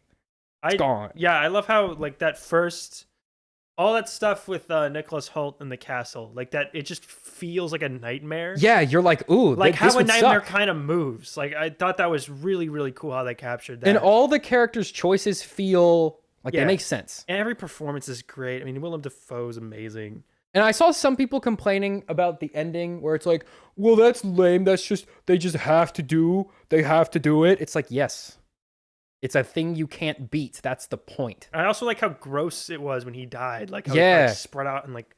I don't want to spoil the ending of the movie. Well, it's Dracula. Everyone knows it. Dracula. Is that how the book ends? Well, he dies at the end. Well, I know he dies, but I mean like the way he dies. I'm not sure. I don't think that's how Dracula It's fine. ends. The movie's 100 years old. But yeah, Nosferatu. Great. Really cool. Love that one. Would watch again. Great Christmas film. I liked his silly mustache. I loved his silly mustache. And his big fake penis. And his big fake... big is... His floppy fake his penis. Little penis. His regular sized floppy fake penis. That's good. All right. It was big because it was shocking. It wasn't that big, but it had I a big did enjoy presence. the audience's reaction to just like... We were just like, oh, that's... Okay. All right. I mean, I guess that... Yeah, if the boobs are out, I guess, penis. Yeah. Okay, cool. All right. Best non-comic book action film. Not that any of those would have won. Non-comic book action film. I was just doing best action movie. I didn't want to put like... Yeah, because normally there's like 15 comic movies. Deadpool would just like win. Swallow it up. Yeah. I don't think it would win, but I think it would like... In a normal year, those would muddle the Yeah. Nominees: Furiosa, a Mad Max saga; Rebel Ridge on Netflix; Dune Part 2; that's Civil War; Gladiator 2; Monkey Man; Ooh. Bad Boys: Ride or Die; Kingdom of the Planet of the Apes; The Fall Guy; Godzilla X Kong: The New Empire. Dang, it was a packed year for action movies. Here's my line of thinking. I don't think it's the best movie here, but I do think Furiosa is the best action movie. I think the action in terms of like it's big the most action unique. set pieces happening. It's got great set pieces. It's super fun and dynamic and weird. I think that is the best action movie. Because if we're talking best movie, it's probably Dune. Dune win. But I don't think Dune. Mode. I don't think Dune is like a. I don't think Dune's strongest part isn't the action. Well, I would definitely say it's good. I would definitely say that for part 1, but part 2 is much more action heavy. More action, but I wouldn't say that's not like what you're there for. Like it's good, but it's not like spectacular. It's mostly people just kind of hitting each other with knives. Nah, but there was the big war at the end with the sandworms. There was the big fights with the crawlers and the bombs and the helicopters, and there was a lot of action scenes in Dune. A lot in best is. Yeah, I would say that the action scenes in Dune have more of a narrative weight to them than the action. Like Furiosa is action for action's sake, and that's part of what makes it cool. But like obviously that's not necessarily the most. But it is best action movie category. Yeah. See, that's what I'm saying. Like even Furiosa definitely has more action. Like it is a more action-packed movie.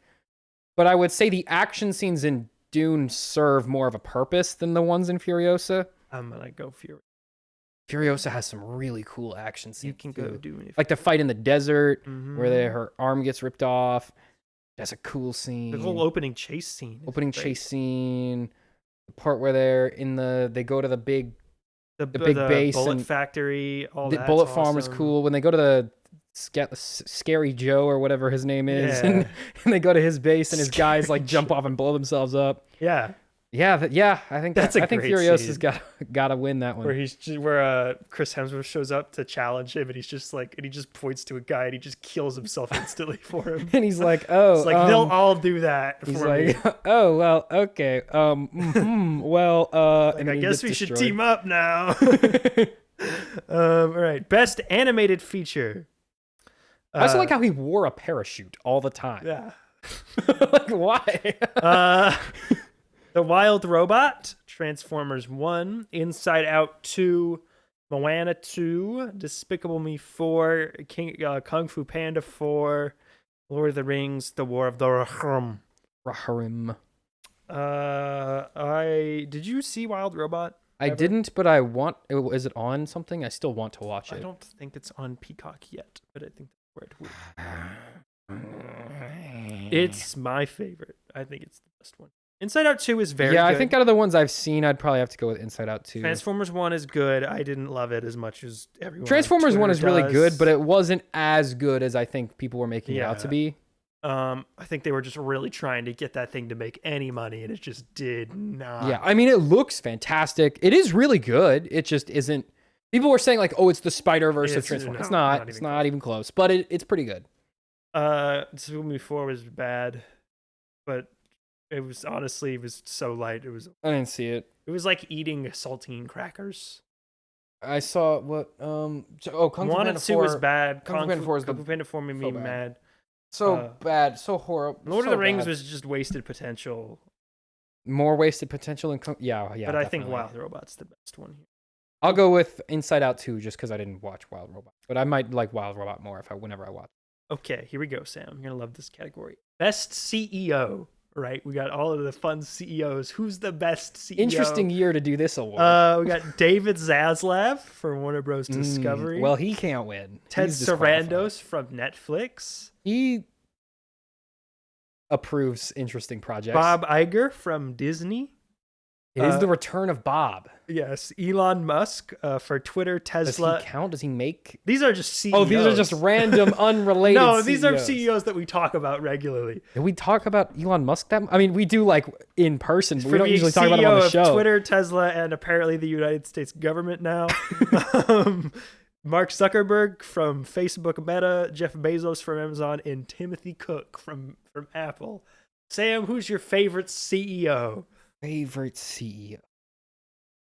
Favorite in like I like what they're doing, or like favorite like they did a good job. Do you have a favorite that you like what they're doing? I mean, not really. Yeah, I don't think I would say does. Like I guess if I was doing like harm reduction, I guess I would go with like Tim Cook. I guess he at least pretends to care about Apple good things at this occasionally. Point is relatively. I'm gonna say relatively harmless. They do a lot of child labor. But like I said, harm reduction wise, they are just making. They pretend iPhones. to care about good things sometimes, which is more than I can say for the rest of them. David Zaslav is a ghoul, and he sucks. He's a weird man. He's just a weird guy. Yeah. Ted Sarandos. I mean, Netflix is such a I have no opinions on Netflix. I get why they do what they do. I don't like what they're doing, but they're giving the masses what the masses want. No, actually, okay. And I can't really blame them for that. I watched what was it? Maybe like a Drew Gooden video. Not Drew Gooden. Maybe it was Curtis Connor. I don't remember who. It was one of the fluffy hair white guys. Watched one of them. And they were talking about how like Netflix used to have to justify itself. They had to show you that not only were they competitive with cable, but we're making even cooler stuff than cable. And so they had to make like good stuff. Now everyone's already on Netflix. So they don't have to really try to make good stuff anymore. They just have to make stuff that will keep you paying attention enough not to cancel the service. Do you know what the most watched movie on Netflix was this year? This year? Red Notice? No. It was, I don't even remember the title, but it was the one where Millie Bobby Brown is like a princess. Damsel, yeah. That was the most watched Netflix movie of 2024. Someone watched that? Exactly. Because they don't have to make good stuff anymore. They just have to make stuff that will get you to pay attention. The only thing I remember about that movie was that Millie Bobby Brown did an interview where she was like, I don't watch movies, I look at my phone. That is why they made that movie. No, because like Netflix, like they issued a memorandum the other day where they're like, you have to have the characters and everything you do now say what they're doing because people are looking at their phones, and you need to make stuff that people can look at their phones while the movie's playing in the background. Like that sucks, and I hate that. But I get why they're doing it. because no one has any attention spans. It's been murdered by social media, so everyone's doom scrolling TikTok while Virgin River. No, plays but in the that's background. not true though, because like if a show is like engaging, I will put my phone, like I might be on my phone, but I'll put my phone down. I'll be like, oh wait, okay, now this is cool. I want to pay attention to this. I'm not talking about me and you, because we're weird. But I'm talking about like your average Joe. Well, who just turns anything on Netflix on at the end of the day and then just looks at like Instagram. For me, it depends on the content, because I will like be playing a video game and I'll put something on like next to it if I need to like just get through a show, or like if I just want extra noise or whatever. Like I will do that. If the game I'm playing is not a story game and I don't care that much about the show, then I will do that. Yeah, usually I'll do YouTube, but like I'm also doing it with like What If, because like I want to watch it, but I don't really care that much. I don't want to watch. So like there is definitely a market for that content, but it should not be something that you have to pay $25 a month to acquire. I want to vote for Elon Musk.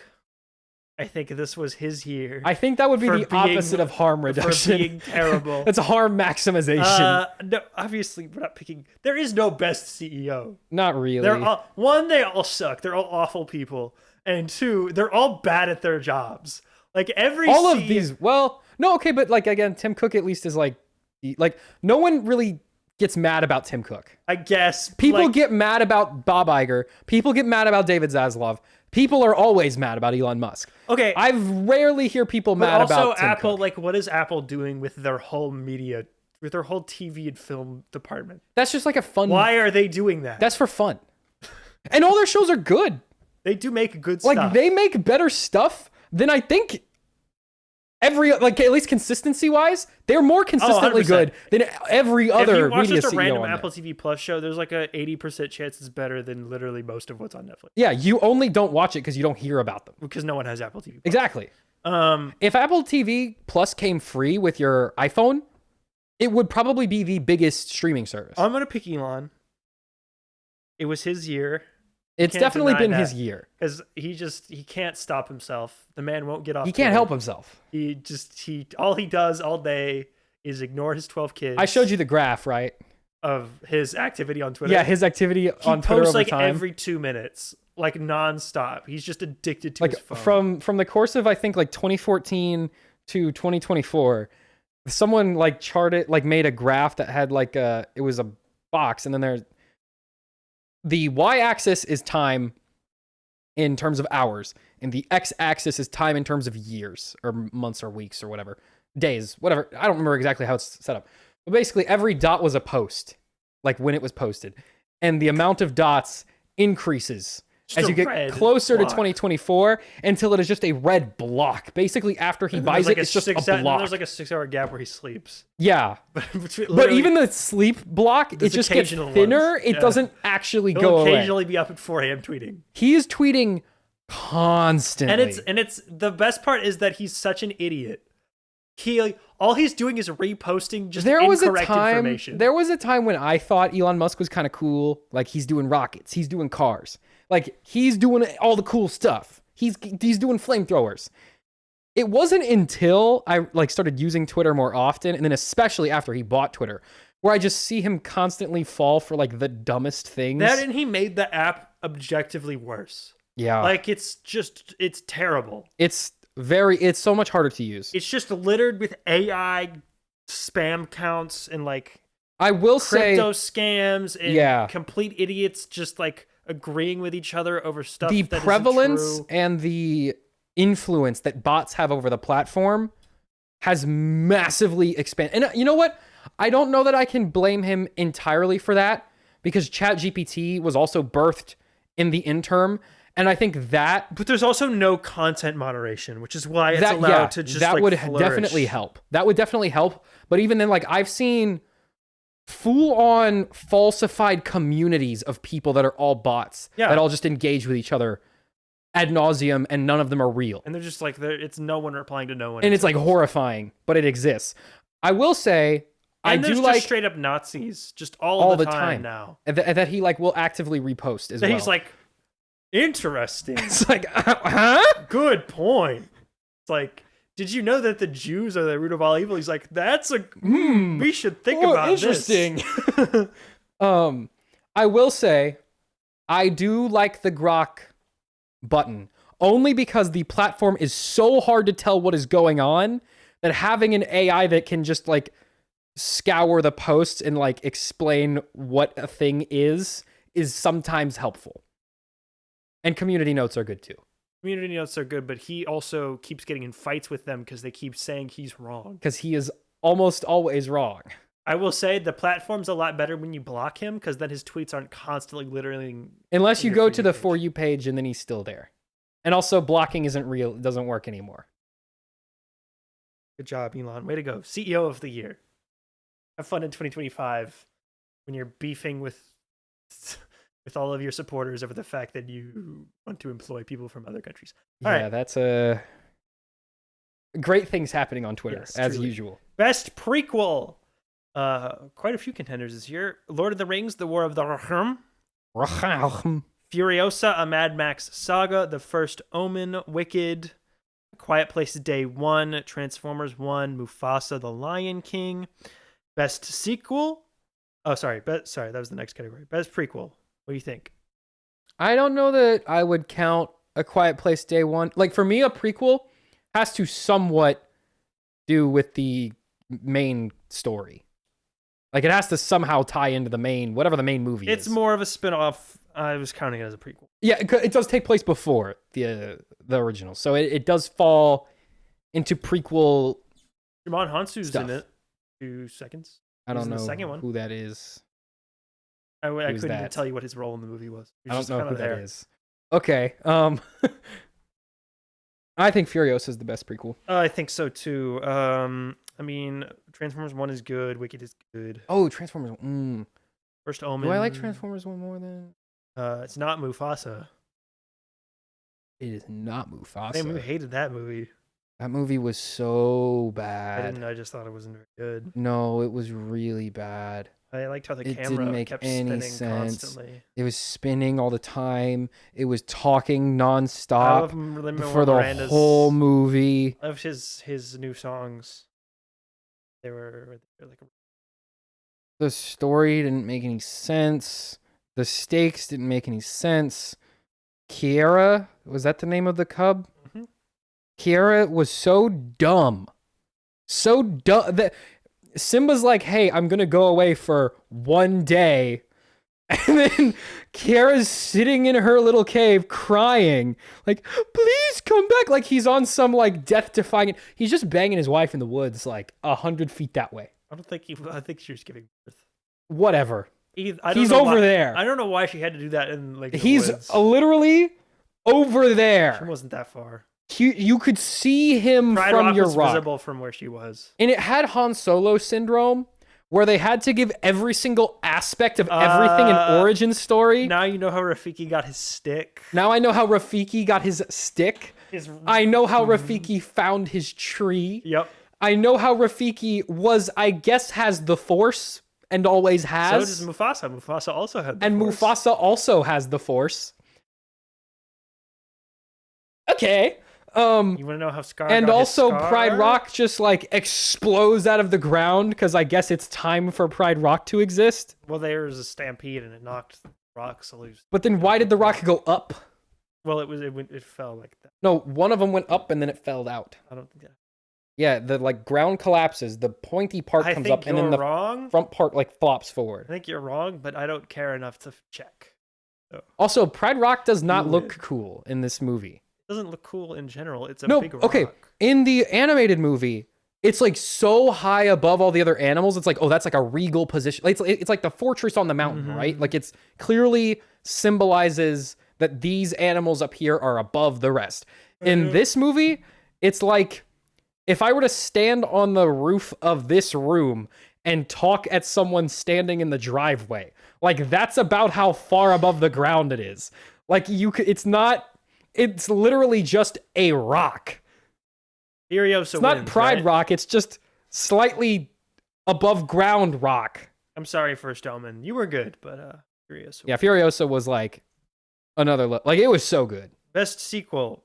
A lot of contenders this year. Ooh. Dune Part 2, Inside Out 2, Gladiator 2, Bad Boys 4, Mm-hmm. Sonic 3, Deadpool 3, Godzilla Kong 2 / whatever they're on in that universe. Maybe 5. I don't know. Joker 2, Terrifier 3, Beetlejuice 2, Ghostbusters 4, Smile 2, Despicable Me 4, Kung Fu Panda 4, Moana 2, Rebel Moon Part 2, Kill Yourself edition. Rebel Moon Part 2. Try not to die. Try version. not to die. It's Dune. It's Dune, right? I mean, there's good movies here. It is Dune. I will say, if you're below the age of like 16, it's probably Inside Out 2. Inside Out 2 is very good, and it's a good sequel. It's a natural follow-up. Inside Out 2 is really, really good. Gladiator 2 is good too. I mean, a lot of these are good. Bad Boys 4 is good. Gladiator 2 is fine. Sonic 3 is fun. Sonic 3 was fun. Godzilla Kong was fun. Terrifier 3, I mean, it's more of that if you're into that. Ghostbusters 4 was bad and made me sick.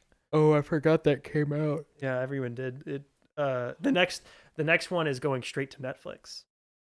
They announced that the other day. The next Ghostbusters movie straight to Netflix. Well, who is the... I think it's going to be a cartoon. I don't even think it's going to be live action. Oh, that's They're bad. going to make it on the cheap. Beetlejuice 2 was fine. Most of the rest of these were bad. Yeah, Dune Part 2. Yeah, Doom Part 2 kind of takes the cake Easy here. clear. When we get to movie of the year, I think. You know what my favorite part about Dune Part 2 was? It didn't take 5 years to get made. That's true. There was, what, 1 year in between them? He managed to do that in... Well, they finished it last year. They just didn't put it out because of the strikes. Yeah. They did it in 2 years. That is phenomenal. For the quality? They made 2 Dune movies in the time it's taken Matt Reeves to write the script for Batman 2. Like, why? What's going on? I saw some... Why can't people make movies anymore? I saw there were rumors that he's having like personal family stuff. I'm not talking about just Batman. Yeah. But I mean, like, in general. Why does it take so long to get sequels made now? I have no idea. Why does it take so long for them to make second seasons of TV And I saw shows? James Gunn, he was like, it takes a long time to make lots of there was 10 years between this and 10 years between. I'm like, those are like massive outliers. Those are like the worst possible scenarios. I think 3 is good. If you can get it out in 3, that's fine. 3 is like, I still kind of remember what's going on. Well, 2 is fast. 2 is good. I think 2 is perfect. 2 is a fast turnaround. 3 is fine. 4 it's getting up there. 5 is like, why? And then beyond 5 is just like, just don't do it. Yeah, like, just stop. It's dead. There's no way it's gonna make. Everyone's gonna like Joker 2 took 5 years. And it died. It died. Dead on arrival. Like no one cared at that point. That should have been a 1 year turnaround for that. Yeah. What did we do? Dune wins. Dune takes the cake. Dune sweeps. Best Easy. reboot / remake. This was just me kind of spitballing here. We needed something. Alien Romulus. I'm considering that a reboot because it's not really related to the other Alien movies, and it's obviously intended to like. It's intended to be a new. It's a restart requel. This. Roadhouse, which is obviously a remake of Roadhouse. Didn't see Roadhouse. Mean Girls, which is sort of a remake of. Did see Mean Girls. Salem's Lot, which is a remake of Salem's Lot. Okay. Twisters, which is a reboot of the Twister IP. See, I was gonna put that in sequels, but I'm like, nothing from the first movies in that. Yeah, it's a full. That's reboot. A reboot. Kingdom of the Planet of the Apes, also technically a sequel. But it falls 100 in the years reboot later, category. none of the same characters. It's a reboot. We'll count it. It's between Apes and Alien. I don't know. I think Twister should have a voice. Think so? Because, like... No, you didn't hate it. I thought it was fine. I think in terms of what it was able to achieve, like bringing back something that is maybe the most dead you can possibly be in terms of relevance, it brought back a whole genre of movie. Well... Much less specific movie. It's gonna cause people to attempt to do that again. Whether or not it's gonna work, only time. Well, but the fact that this one worked means it's back. Like by the merit of itself succeeding. Yeah. The disaster movie has now succeeded. I think Glenn Powell in Cowboy Hat had a lot to do with that. But that's something and that's running all around you in need. a wet shirt. But I mean, that's all. Top Gun Maverick was just Tom Cruise in a wet shirt and a plane. I mean, I thought Twisters was okay. I didn't. cares about it. Really. Oh, I didn't really. It's fine. Alien 2. I mean, Alien. I think Alien Romulus was my favorite reboot. It's really well made. My thing with it was just it was not doing anything really all that interesting till the very end, where it felt like. And I 100% agree, but I've never seen any of the Alien movies. And so for me, I was like, that's pretty cool. It probably felt really original then. I mean, I could tell. I know enough about Alien to like see the roots and the lack of originality in this movie. And when it was original, I could appreciate when they were trying newer ideas. But I mean, I thought it looked really good. The effects were really good. The performances were really good. I liked the robot guy. He was quirky. Mm-hmm. I liked the gross spoiler at the end of the movie. There was some good gross and some good gore in that. Yeah. I did not like when they randomly say sentences from the original stuff, and like it just doesn't make any sense at all because they just kind of say it randomly. They wouldn't know what that is. Also, no, but even then, it's fine to do a Star Wars and like randomly say words you've said before, because Star Wars does that all the time. Star Wars loves randomly saying words they say before. Start. But they put them in a context where it makes sense to say that thing. Like, I've got a bad feeling about this. That always will make sense. Like, that makes sense in a lot of other contexts. The like, your chances are slim, but I don't, or whatever, the line is.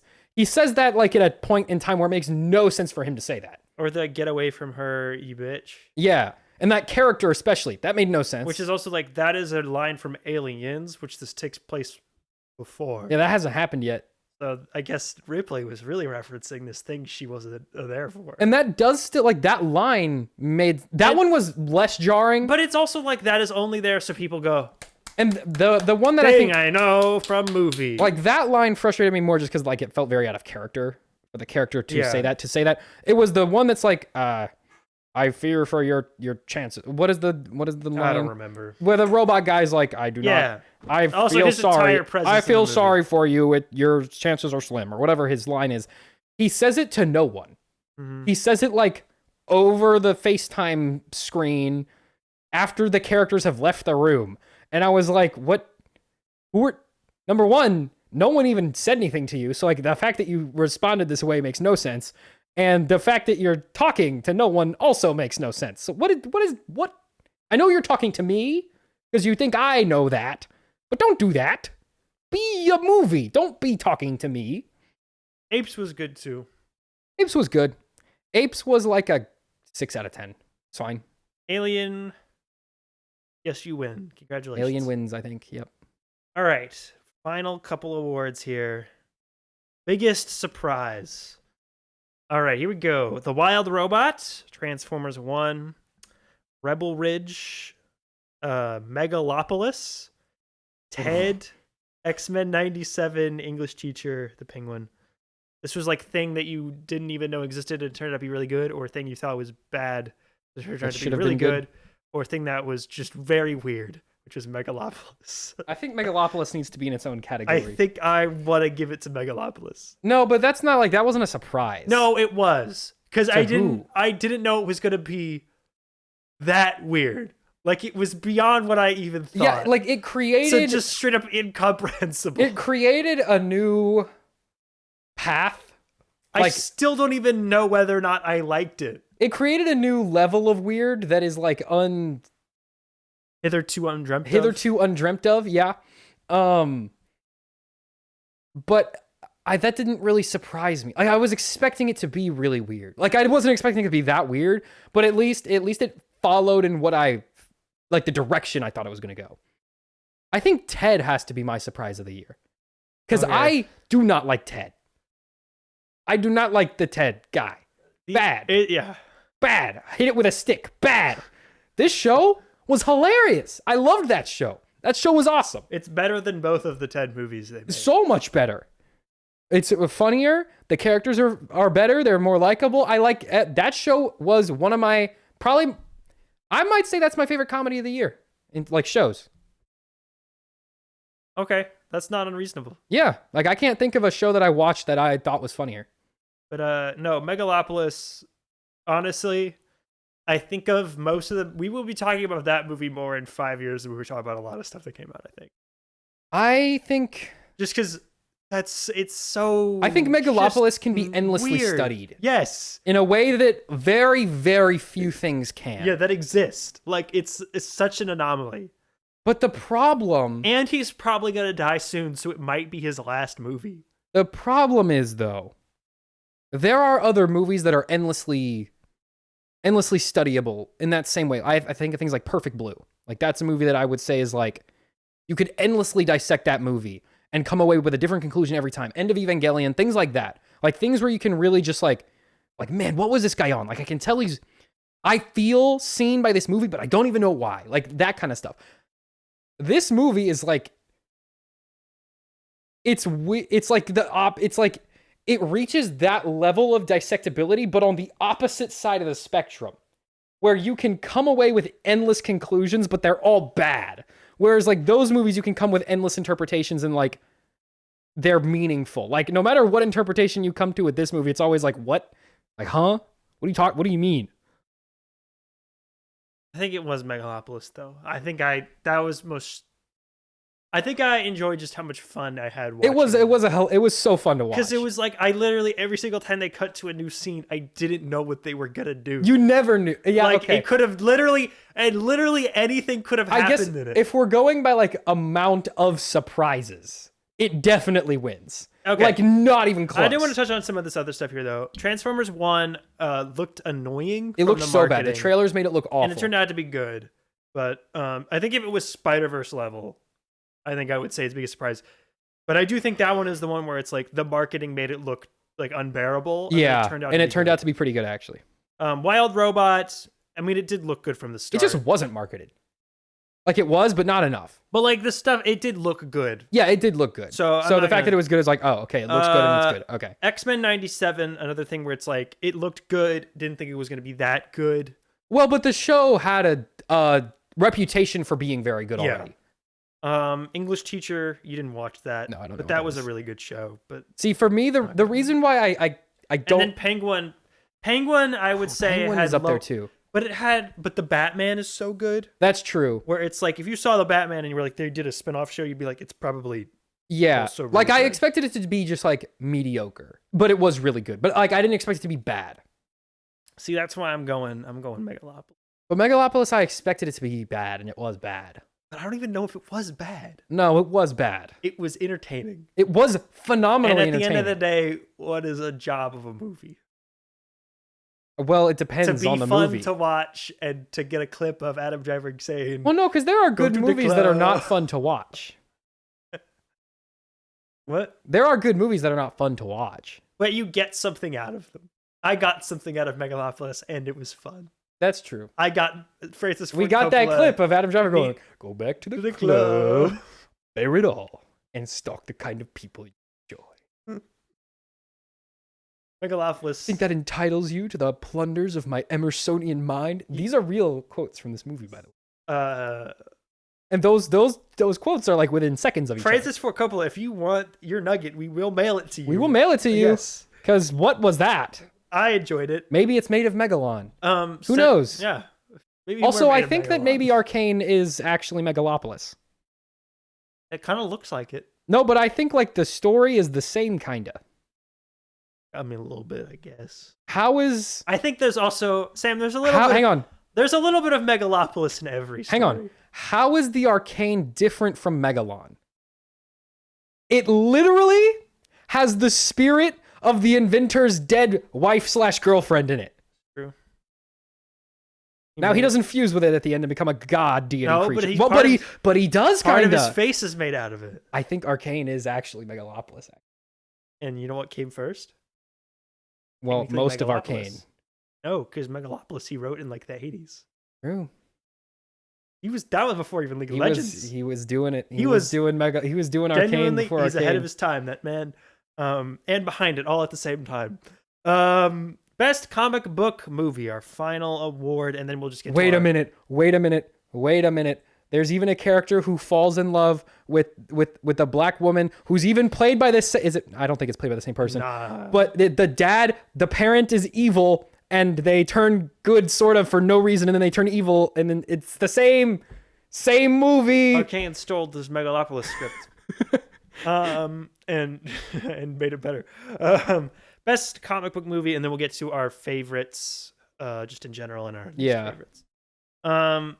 Best comic book movie: Deadpool and Wolverine, The Crow, Hellboy, The Crooked Man, Kraven the Hunter, Madam Web, Venom: The Last Dance, Joker: Filet Adieu, Watchmen Parts 1 and 2, and then any of the Crisis on Infinite Earths animated films take your fancy.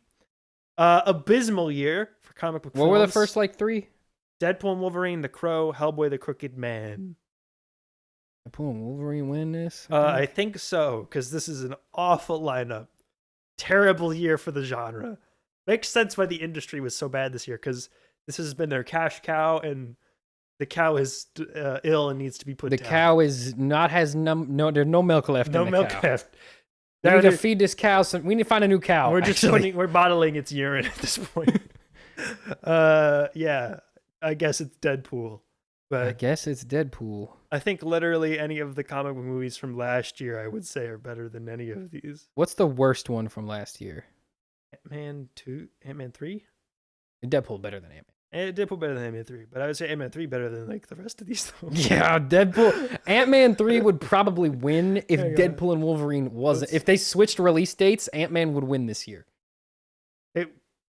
I've at least seen Ant-Man. Yeah, it might. Maybe Joker 2. I haven't seen Joker 2. But you know what I have seen? Same. Ant-Man 3. Let's look at last year's comic book films. We had Blue Beetle, The Marvels. Blue Beetle was good. Marvels? The Marvels was less good. Aquaman 2. Aquaman 2 was really bad. The Flash. Shazam 2 came out last year. Guardians 3 and Spider-Man Universe. Okay, so Guardians 3 and Spider-Verse 2 carried. Easy. Shazam 2 would... Shazam 2 was awful. You hated it. Shazam 2 was so dumb. The Flash, Flash was worse. Aquaman 2, I didn't hate. It was the most watchable of the DC movies. What was the first couple? Oh, Blue Beetle was really good. Blue Beetle would win. I think if Spider-Verse and Guardians 3 didn't come out that year, Blue Beetle would have been the best one. Yeah, because the rest of these are not. Oh, do you count the TMT animated movie? Okay, that would win. That one was good. That one would win. That one would win this year. I don't think of Ninja Turtles as a comic book. That one would win this year. Because the comic book is the least popular version of those But we're characters. also counting Hellboy and The Crow. Yeah, yeah. Well, but Hellboy, the comics are like the most popular version of that. Yeah. Well, yeah, and for the most part, yeah, yeah. But yeah, Deadpool wins, and I didn't even really like Deadpool. Deadpool wins, and it was fine. Yeah. Next year, hopefully it's better. Could be worse. What's the lineup looking like for next year? Well, we'll get to the. Should we do predictions when? No, we're gonna do that next episode. Okay, yeah. But it looked certainly better on paper. Are we predicting the winners for this? Because this year on paper, like when we started, we had 3 spum movies. Like that is already bad. That's already a bad sign. Before they even come out, those are gonna be. That's a sign that winter has come. Yeah. All right. Okay. We get to pick worst comic book movie. Which of the spums did you hate the most? Hate the most. Well, I only saw Kraven and Madam Web, but it wouldn't have been Venom. It's really between those two. Yeah. I think also honestly, apparently The Crow is like absolutely awful. Oh, I didn't see it. I didn't watch it. I don't care. Probably The Crow would win, but I didn't see it. I think I gotta go with Kraven just because Madam Web was more fun to watch. Yeah. It was way worse, but like it was just more fun to watch. Yeah, Kraven was just boring to watch. And I saw Kraven twice. Made it even. That's a double worse. Yeah, that's double extra bad.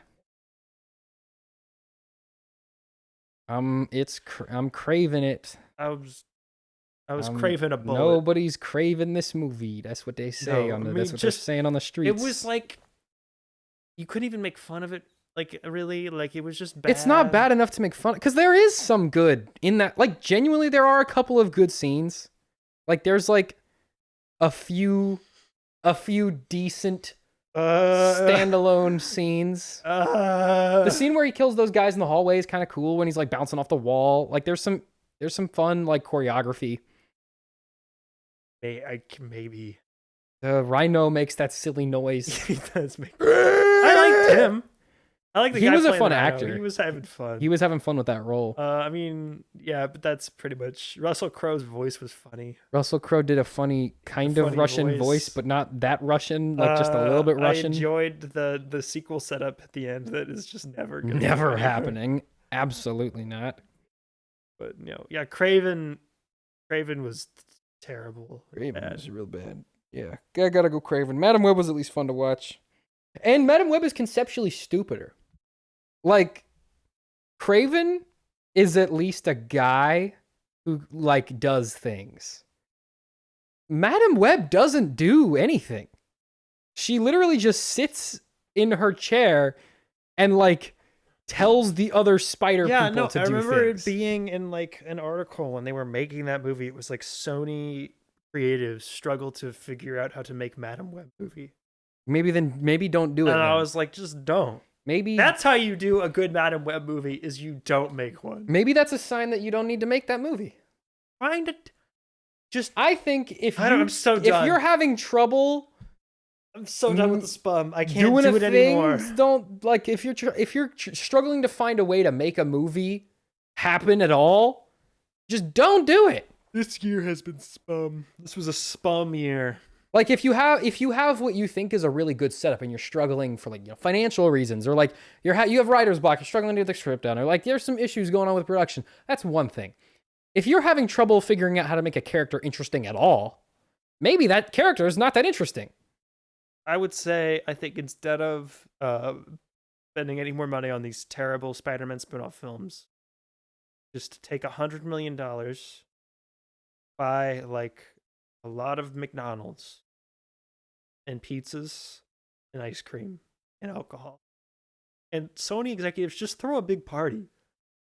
Invite all the homeless guys. You'll have way more fun. Yeah, honestly. More people will feel joy in that one office building. Will feel watching whatever garbage you Could you make more money buying $250 million worth of pizza and charging $13 a person to go to the unlimited pizza party than you would make making this movie? I think we cracked the code. You need to just New York become City, Papa John's. Go to New York City, buy $150 million worth of pizzas, and just charge people to come eat it. Just throw a big party in a warehouse somewhere. And you know what? People will be happy. It'll make their day. You'll probably make a profit. And you know what?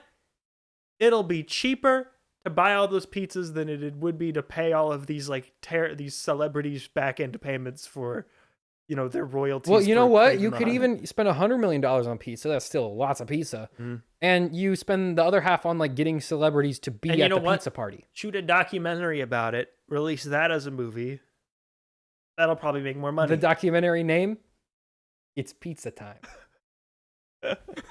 And then you could tie it into the Spider-Man and then franchise. You can be like, Tobey Maguire's have here. Him show up in the documentary, and then it's a Spider-Man thing. You have the party start off with Tobey Maguire, and he goes, it's pizza time. Because he hates it, but he's like, it's pizza time. But he would do it. Yeah, he would do it. If you gave him pizza. Give him enough money, he'll do it. Or just give him one of the pizzas.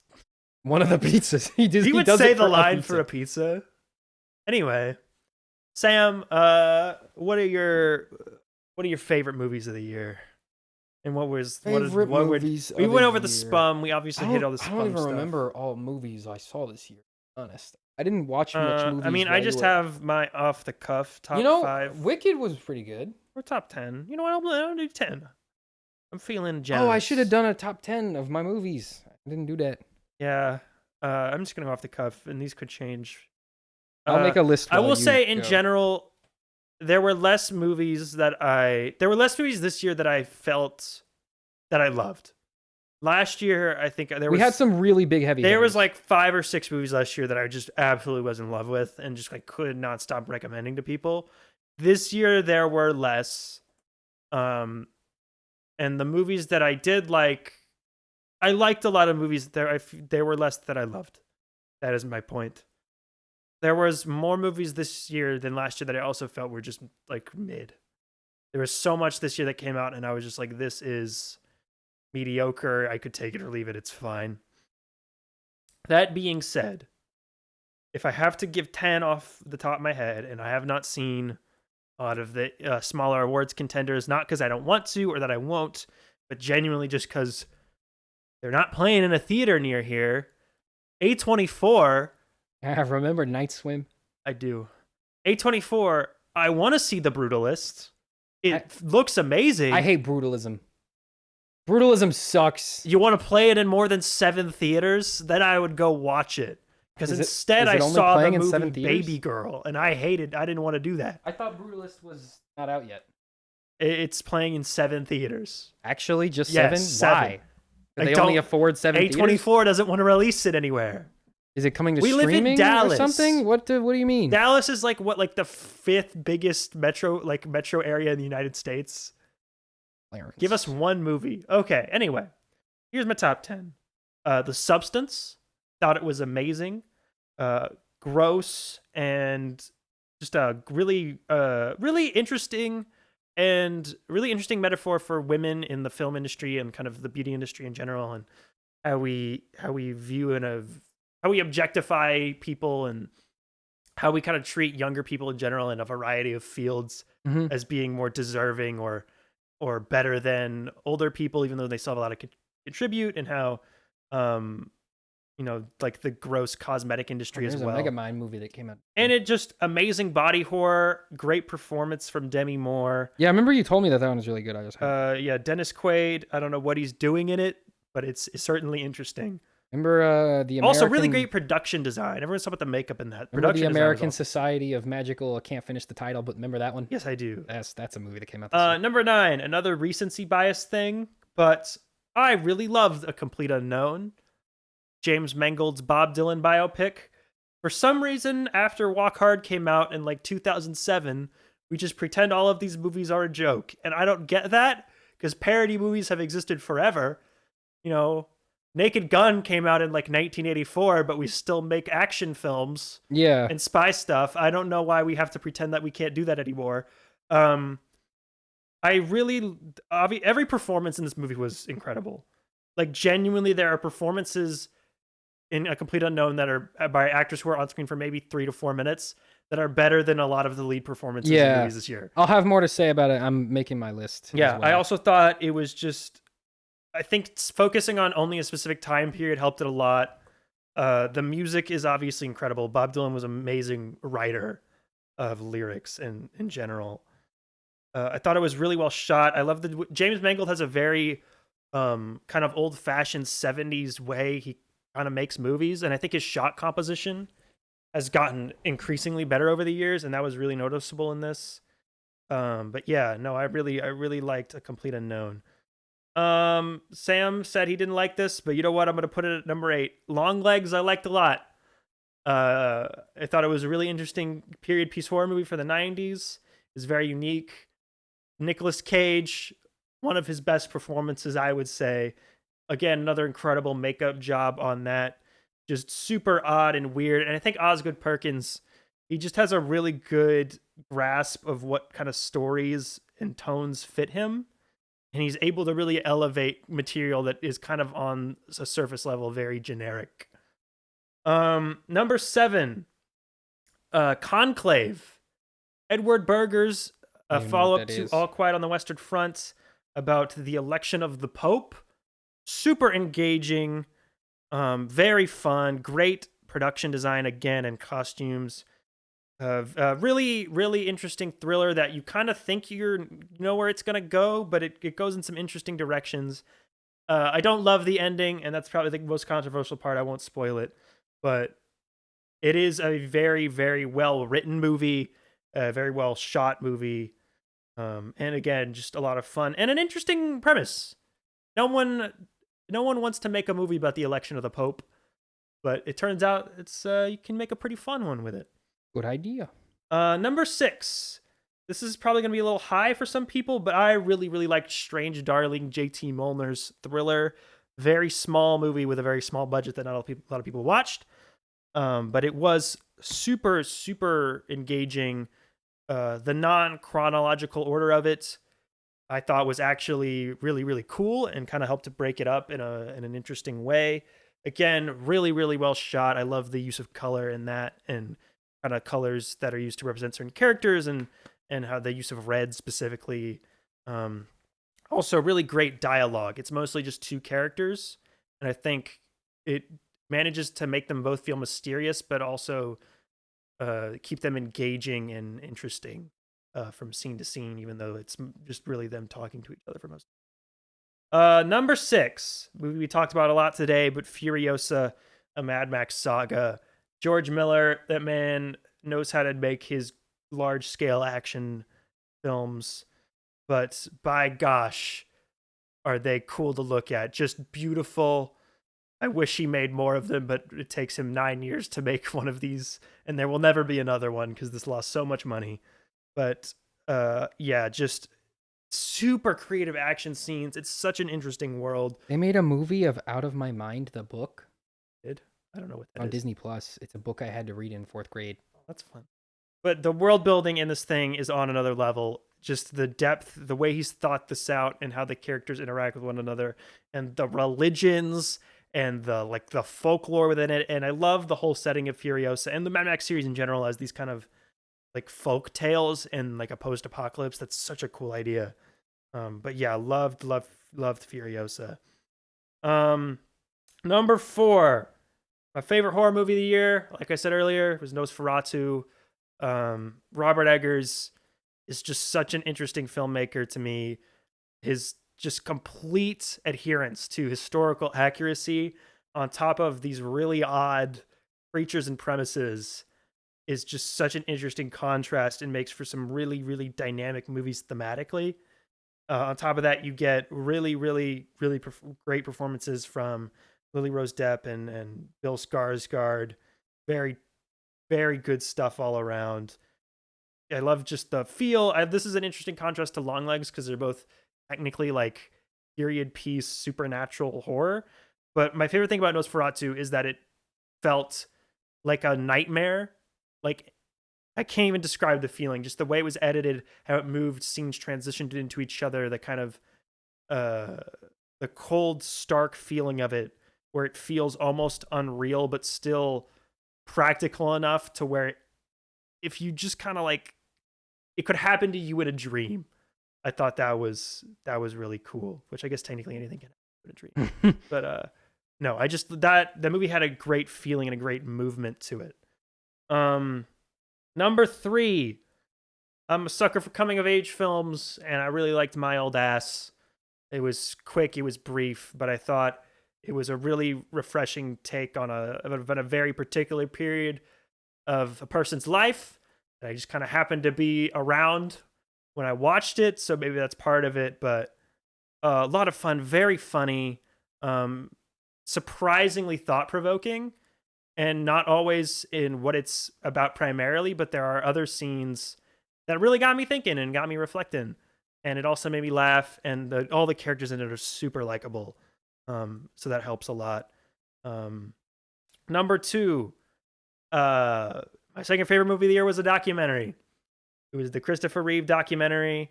Made me choke up a little bit.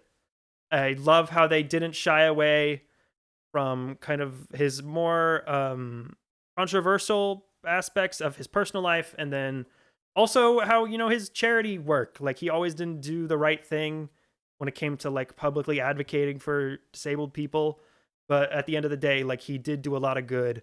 And I particularly love the way it focused on his family, and not only the amazing work they did with him, but also with disabled people in general, and also how his family was impacted by his loss, and just kind of where they are now. This movie will make you want to seek out Will Reeve and give him a hug, because my God, Bro's life was rough. He had a rough life, that guy. I feel real bad for him. But at the same time, like, I think this movie works in a lot of ways because it's like his dad was an incredible dude. Like, he was an incredible man. And you know what? It's called Superman, but they don't touch on the Superman part of it a lot. And I liked that. Because that. Like, you already know part of his Superman. Life. You saw that part already. And I liked how they talked about a lot with his friendship. He had a very close friendship with Robin Williams. And I thought cool. That was really interesting, and kind of like their relationship.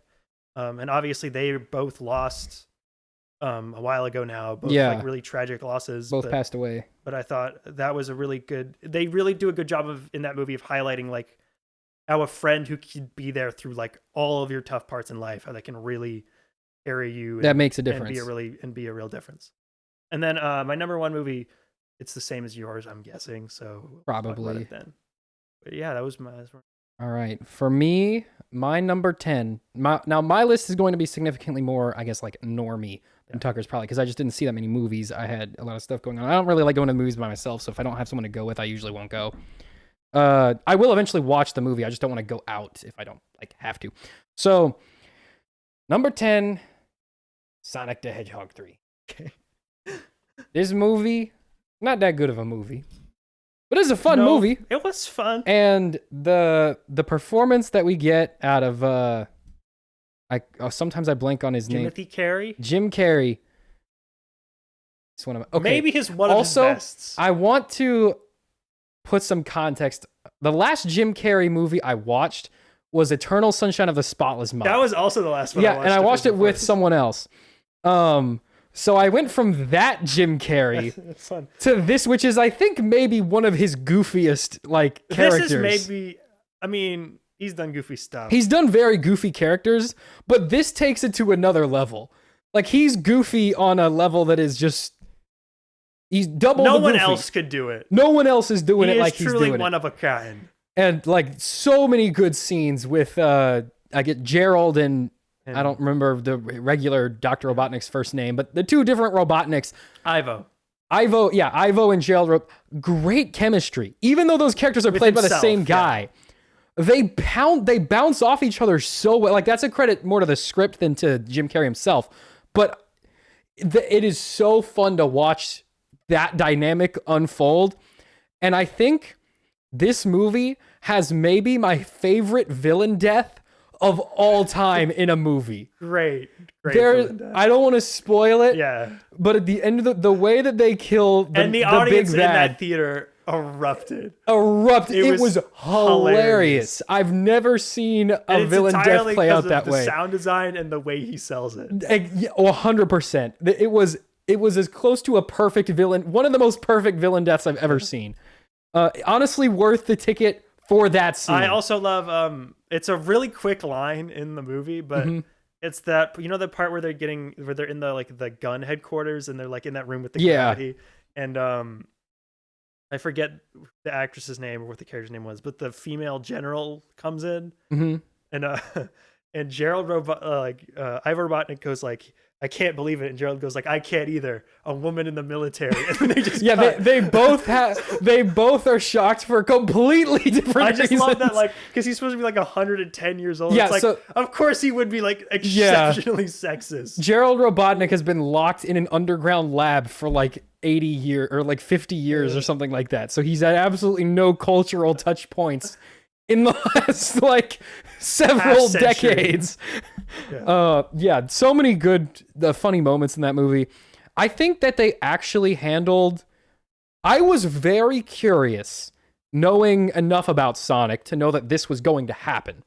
Was very curious to see how they were going to handle Maria and that character dynamic with her and Shadow. And I think they actually did a pretty good job. I was worried that in a Sonic movie, it would be too serious of a thing to even do.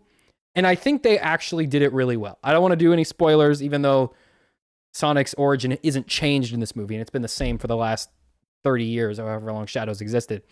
But I thought that they actually did it as best they could, given the sort of tone of this movie more in general. And I think Keanu Reeves did a great performance as Shadow the Hedgehog. I think he was, even though he's a bit old for the role, and Shadow is usually a guy trying to seem edgy, they played him more as just straight. He is an edgy character. I think that's fine. I think that works, especially when you're translating it to live action. That makes more sense. Sonic the Hedgehog 3 is just a good, funny movie. It's a fun movie to go see. If you're looking for something to see, do not see The Lion King. Please don't see Mufasa. This movie's way better. Sorry, James Earl Jones. He's the GOAT. Gotta pay respects, but please not that one. Don't do that one It either. No. Well, he might have. He would not have. My number 9 is Wicked. Okay. I really like some of the performances in Wicked. I mean, if you watch Ben Shapiro's review, my opinion is fairly similar. I don't share many opinions with Ben Shapiro, but we are aligned. I do love how every right-wing media influencer is just deep down a person who really wants to make movies. Yeah, he is a failed writer. No, he was a Hollywood writer, who bottomed out. But yeah. Have you also been watching Matt Walsh's throwing a fit because he's not getting nominated for an Oscar? I did see that, and he's like, it's the most profitable documentary in decades. And it's just not. Like, I looked it up, it just isn't. No, I thought I did have a few problems. I mean, obviously this is like, 9 and 10, and I didn't see a lot of movies this year, relatively speaking. But yeah, I thought that scene at the end, I thought the Defying Gravity scene at the end was really, really, really cool. I love the way that they're kind of whipping around. I like the way how every single set felt like a theater stage, that they had changed. Like, it almost felt like they were doing quick changes on a theater in the theater. Like, the way that the set design is kind of worked. I like the scene in the library where they have those big rotating library shelves. Completely impractical. You would never, ever have that in real life. People are hating on that scene. I don't even know why, because the books would fall out. So, like, that's a terrible, stupid design. But it makes for a really cool scene. It's a really cool set piece. The train is cool. The whole, not Whoville, what is it called? Where the Grumpkins live, whatever the... I don't know. Munchkins? The Munchkins, yeah. The Grumpkins. What's a Grumpkin? I don't know. Grumpkins and Snarks are a thing from Game of Thrones. Yeah, but like, all the set design is really cool. Ariana Grande does a really fun... she's not the best, but she gave a really fun performance as Glenda. I don't. What's the main character's name? Elphaba. Elphaba is a really fun character. I like the like memes surrounding the movie with the holding space. I thought were really funny because, like, also what does that mean? Still not sure. Jury's still out on that. Yeah, really liked Wicked. Number 8, I have Transformers 1. I really like Transformers 1. It's not perfect. It has some pretty big issues. But as a Transformers fan, actually, scratch that. As a fan of Transformers Prime, who desperately wants more good Transformers media to exist, seeing the potential it has because of Transformers Prime, I could live not a little bit. I was pleasantly surprised by the fact that this movie was not a horrible, god-awful cash grab as the trailers would lead you to believe, but in fact, a fairly decent, well-put-together, well-voiced, well-animated origin story of the Transformers you've come to know and love. I thought Orion Pax, even though they changed his origin story in a way that I thought kind of just didn't make a lot of sense. Like, in the original lore, he was a librarian for the Iacon archives, which is why he was reading them all the time. In this movie, he is a miner who is just still obsessed with the library and is reading all the time, which is like, why did you... Sure, I guess, because they have the whole miner subplot because of the Energon thing. It was a way to streamline it. I thought yeah, there was a lot going on. So I understand why it was changed. I prefer the old story. And making Megatronus not a gladiator, but like just, again, a miner. I think making all the characters miners, not like children, but like they work in a mine, I think that was it kind of detracted from their individuality a little bit, but it's not a big deal. It works for the movie. Yeah, solid movie. I liked it. Transformers is cool. I like the metaphor that like all sentient beings have the capacity for change, and also we literally turn into cars.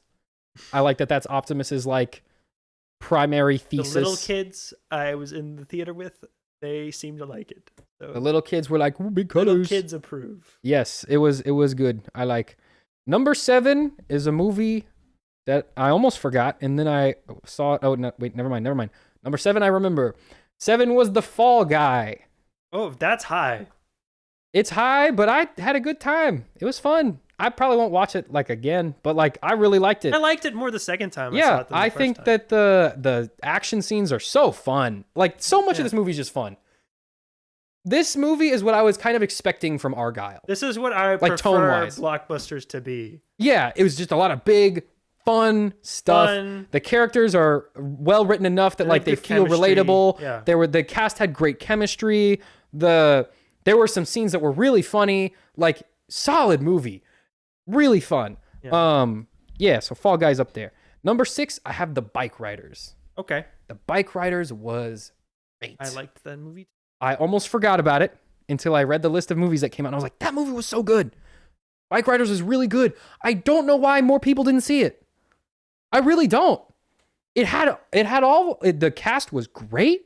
The story was great. Mm-hmm. The like framing of the movie is like these guys are going and making a documentary Great about this biker gang that's gone wrong. The atmosphere is fantastic. I love watching this group of guys who just want to hang out and chill slowly get chill guys. They just slowly get lost in the weight of this like thing that is spiraled so far out of what it was ever intended to be, and eventually get crushed by the weight of these characters that they've been forced to play in a thing that they never even intended to be a part of. Yeah. Just watching that spiral out of control was really, really cool to watch. And the fact that it's loosely based on things that actually happened is pretty cool. Yeah, really solid movie. I really enjoyed it. Number 5, I have Inside Out 2. Inside Out 2 was really good. Good animated movie. It made me almost tear up, but I didn't. But I thought about it. I was like, maybe I will. Inside Out did. Yeah, Inside Out is a... The first Inside Out is that's a high bar to live up to. And I will say, I don't think it's as good as the first one. I don't either. But it's really good. But again, that's real high bar. And I think it moves the character and it moves the world, I guess, in a way that makes a lot of sense. And I'm really interested to see if and how they move on with this. I will give premise. it to Pixar, even when their movies aren't the best, they are always well thought out. Not The Good Dinosaur. Not The Good Dinosaur or Lightyear. But or Cars 2. Most of the time. Like Inside Out 2 was a really well thought out movie. Yes. Like that, I will give. And I'm glad because they needed a win. Yeah. They were on a bit of a losing streak. They made Soul and they made Turning Red. I almost said Red 1. And Soul is really good, but it was almost a little bit too good. Like it needed to be live action, I think. It was not a very amazing I think it needed to be for adults and it needed to be live action, and then they could animate the heaven part, but the humans, I think, would have benefited from it being a little more serious. That would have been like a cool... Yeah, and I think that would have been... like hybrid movie. Exactly. And if Pixar is ever going to do that, that would have been a good one to do that with. But Turning Red... released twice, sort of. I have very few opinions on Turning Red. It doesn't really speak to me a whole lot. I feel like it could be a very good movie for someone who maybe relates to that more, but I'm not like a girl going through puberty, and I'm not like an Asian American immigrant. So in Canada in the early 2000s. In Canada in 2005, so I'm not relating a whole lot to the story, but it was a fun watch. There were some fun scenes, but I'm glad that we got this movie because I found this movie to be very relatable. I feel like a lot of my friends did as well.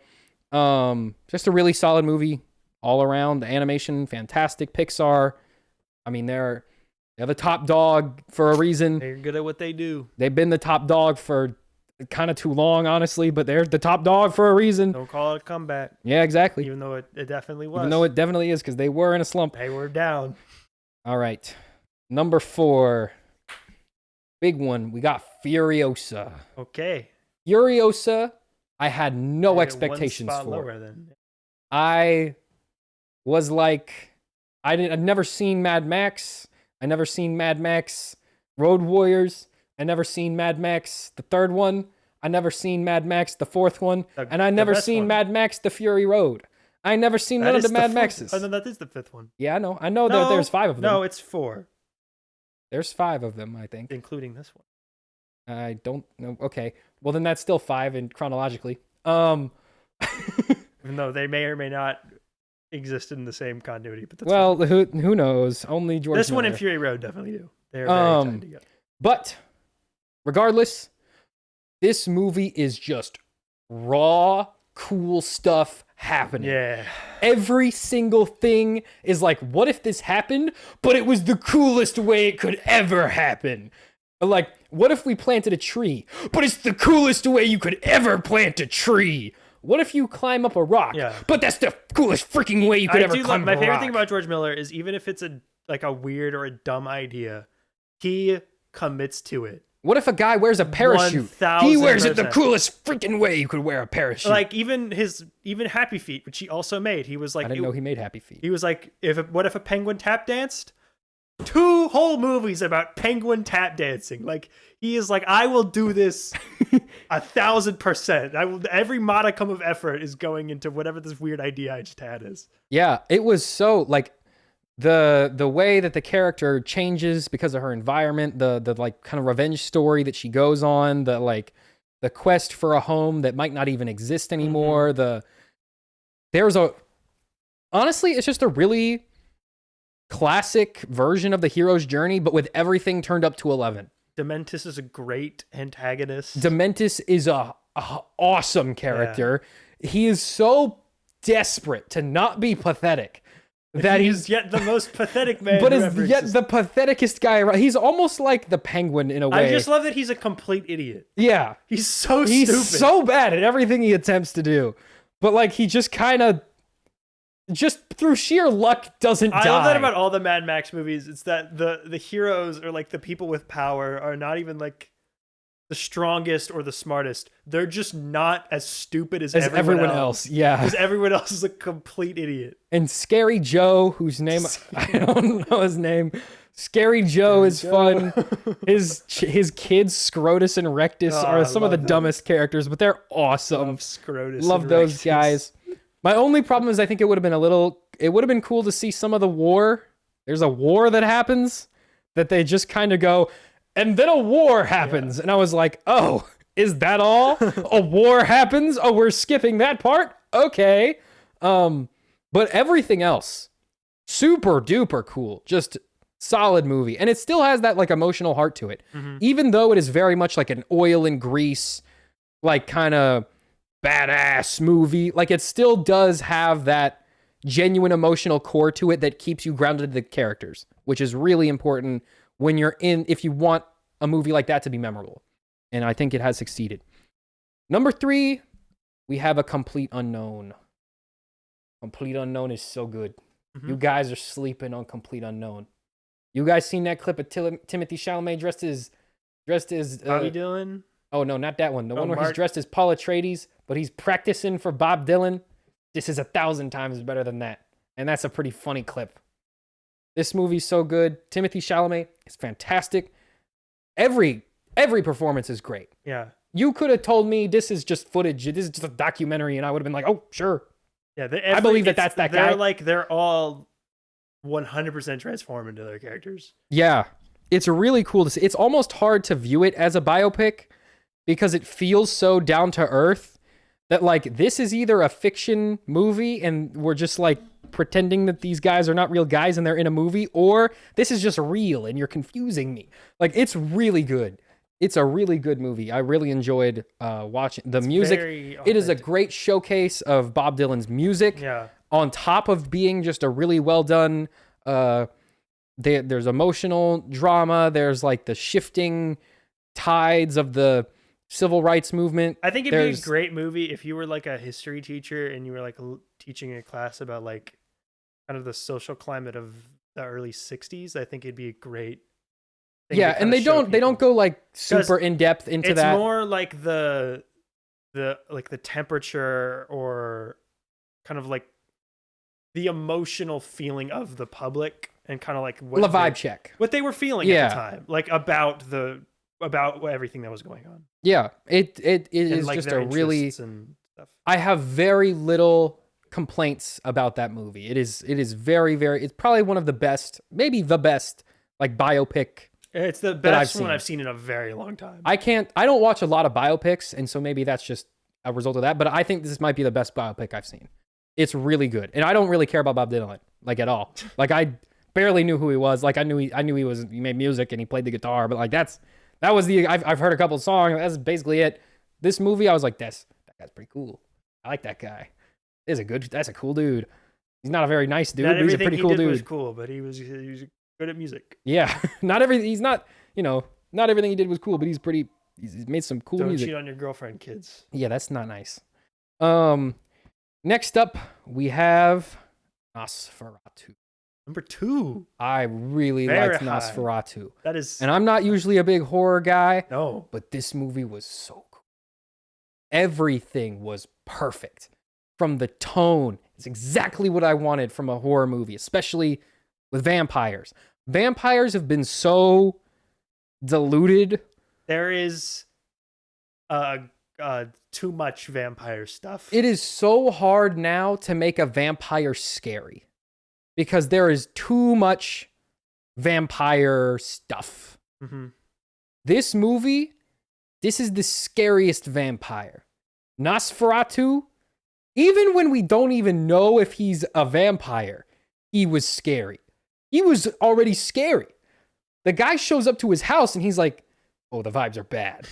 He gets to the staircase, he's like, oh, the vibes are abysmal. He gets to Nosferatu in his dining room, he's like, I'm gonna die. I'm gonna die. And Nosferatu hasn't even spoken yet.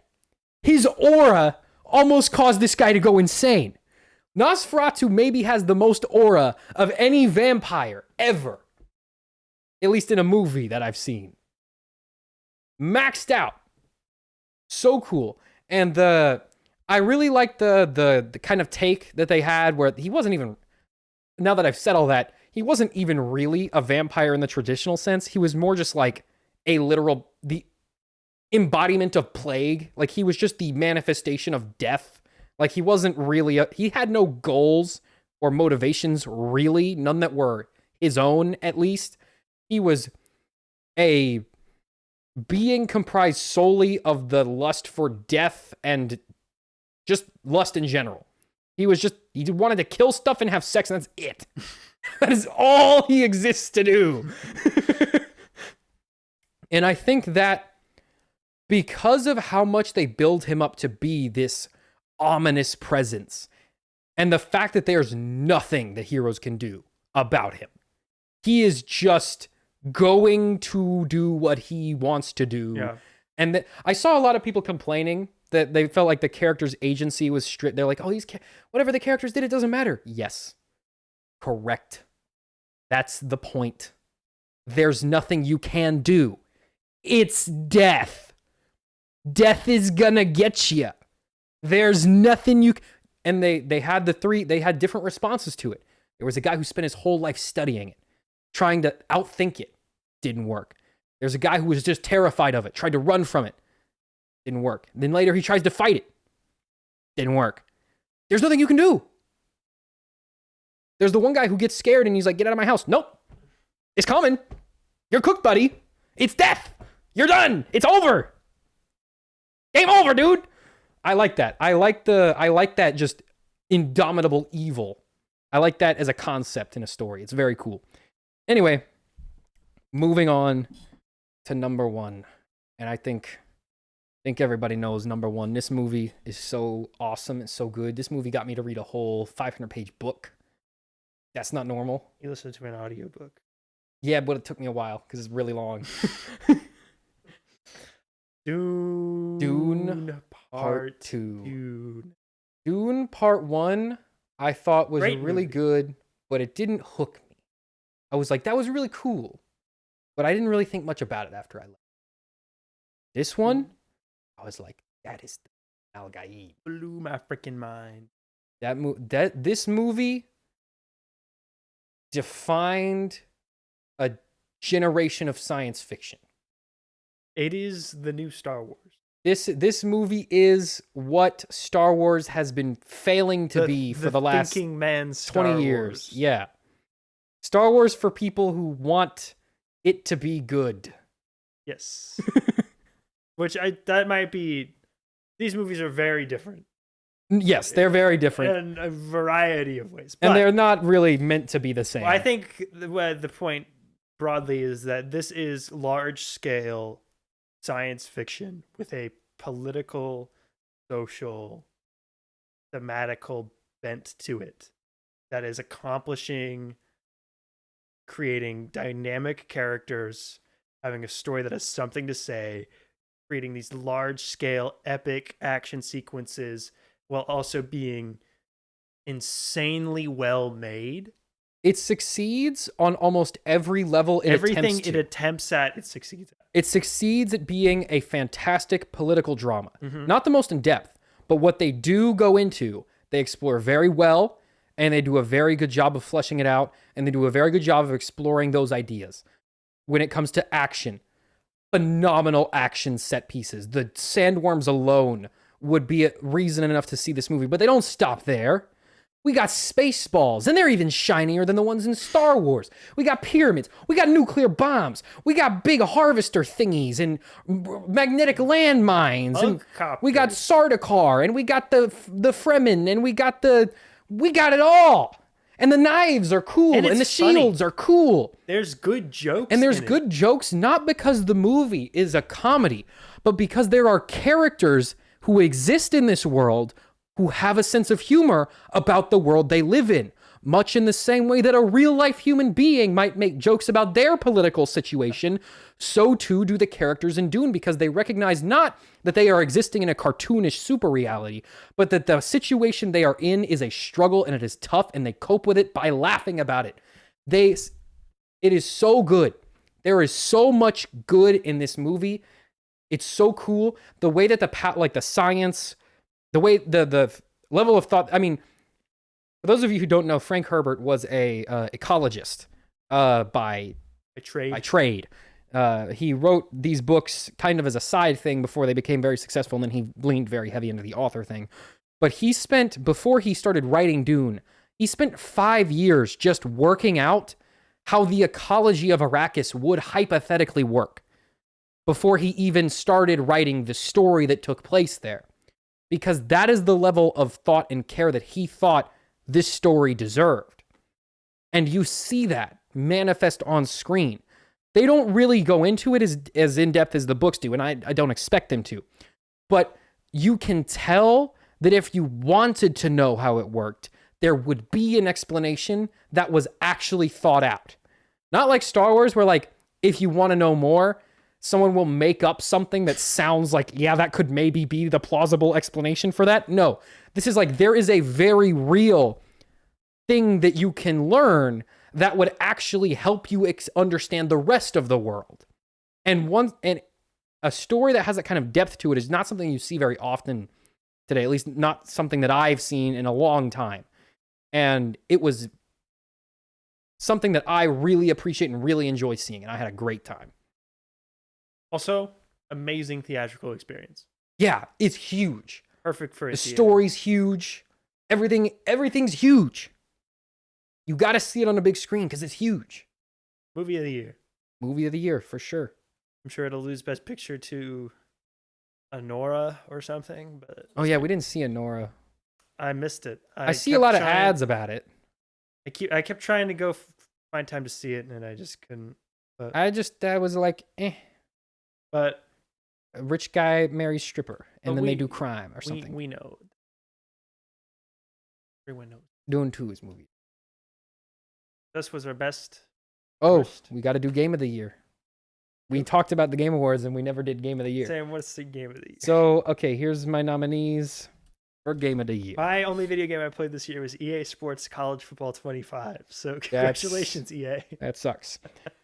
So, first up, Legend of Zelda. Yep. Echoes of Wisdom. Yep. Number 2, we have Marvel Rivals, or as some people call it, playable Overwatch.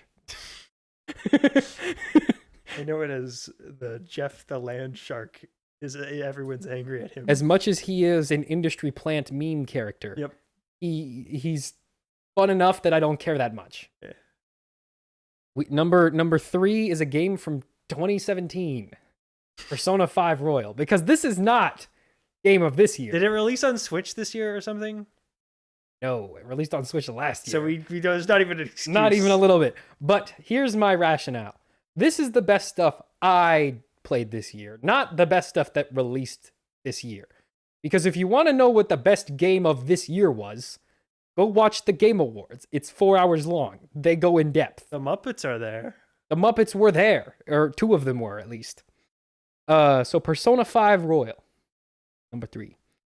Star Wars Outlaws is here. Indiana Jones. Congratulations. I started yesterday and have played for about an hour. Minecraft and Fortnite are also on this list. It was a slow year for gaming. We're trying. Now, there's a couple different ways we could go about this.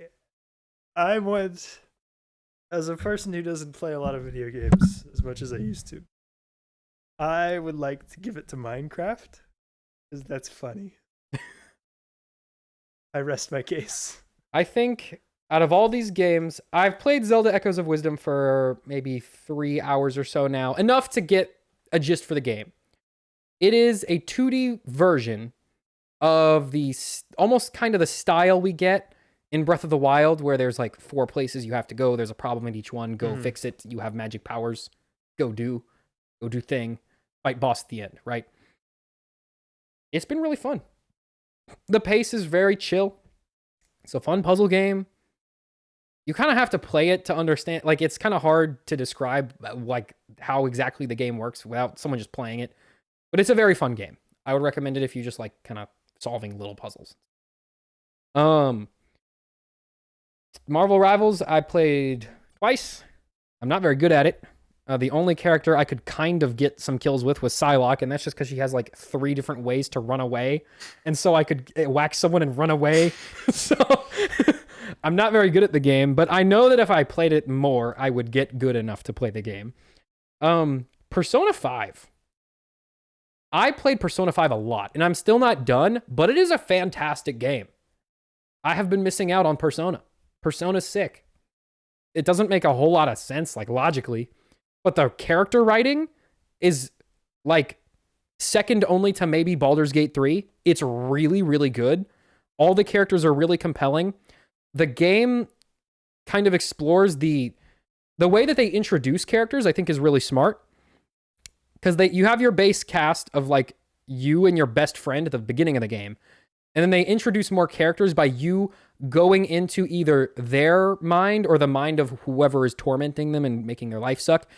And each person kind of has what they call a castle that represents whatever like mental issue they have going on. Like one guy is like this evil kind of gross like pedo PE teacher, and his castle is like he's a control freak who has to control everything all the time. So it's like everyone is in chains and they're all in a dungeon and they all have to do what he says all the time. And he's the king of his castle. Then there's like the next guy is like he's a banker. So his whole world is a bank. He doesn't, people aren't the NPCs in his castle. It's just ATMs that walk around that he exploits for money. Like I really like the way that they play into the psychology of each character. I think that's really cool to see.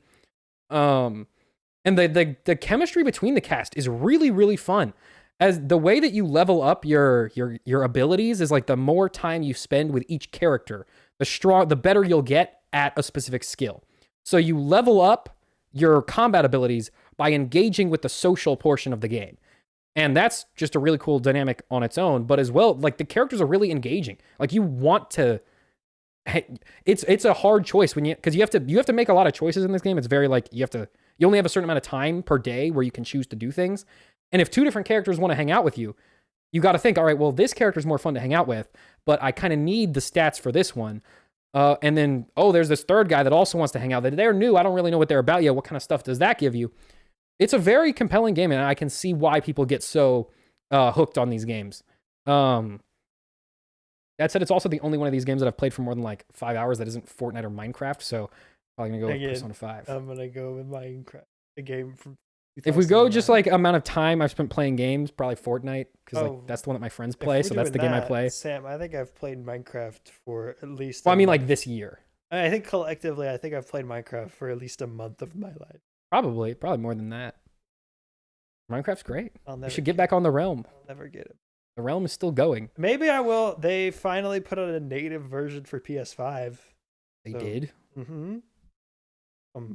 5 years. Well, it took them a whole year to get a native one for Xbox, which is, they own Minecraft. So they're good. That Mojang knows what they're doing. They really do. They make stuff. That's it. for the McDonCast for 2024. That's it. That's the big roundup. That's all the things we liked, all the things we didn't like. We will be back with a consistent release schedule. That's our big announcement. Consistent release schedule. We're doing regular episodes again. Regular episodes, a regular schedule will be uploaded on the same day. Probably. Ooh, no, I guarantee it this time. Oh, okay. That's dangerous. I'll take a blood oath. Some episodes might just be you then. Yeah, that's fine. Yes, we will be back next year. We will start off with our big what's coming. But thank you, anyone who listened. Also, news. Things are happening. News will be back. We haven't talked about it in months, but trust me, things have been happening. Yes. I know we are your only news source, and so you've been unaware of what things are happening. We did cover that. But many things are happening. Yes, Trump did win the election. Oh, well, yes, that also happened, but I'm talking more like what video games are coming out. Yeah, that's much more important. But next year is going to be a crazy year for us, for the channel, for movies and games and TV shows. Oh, we're going to get into it.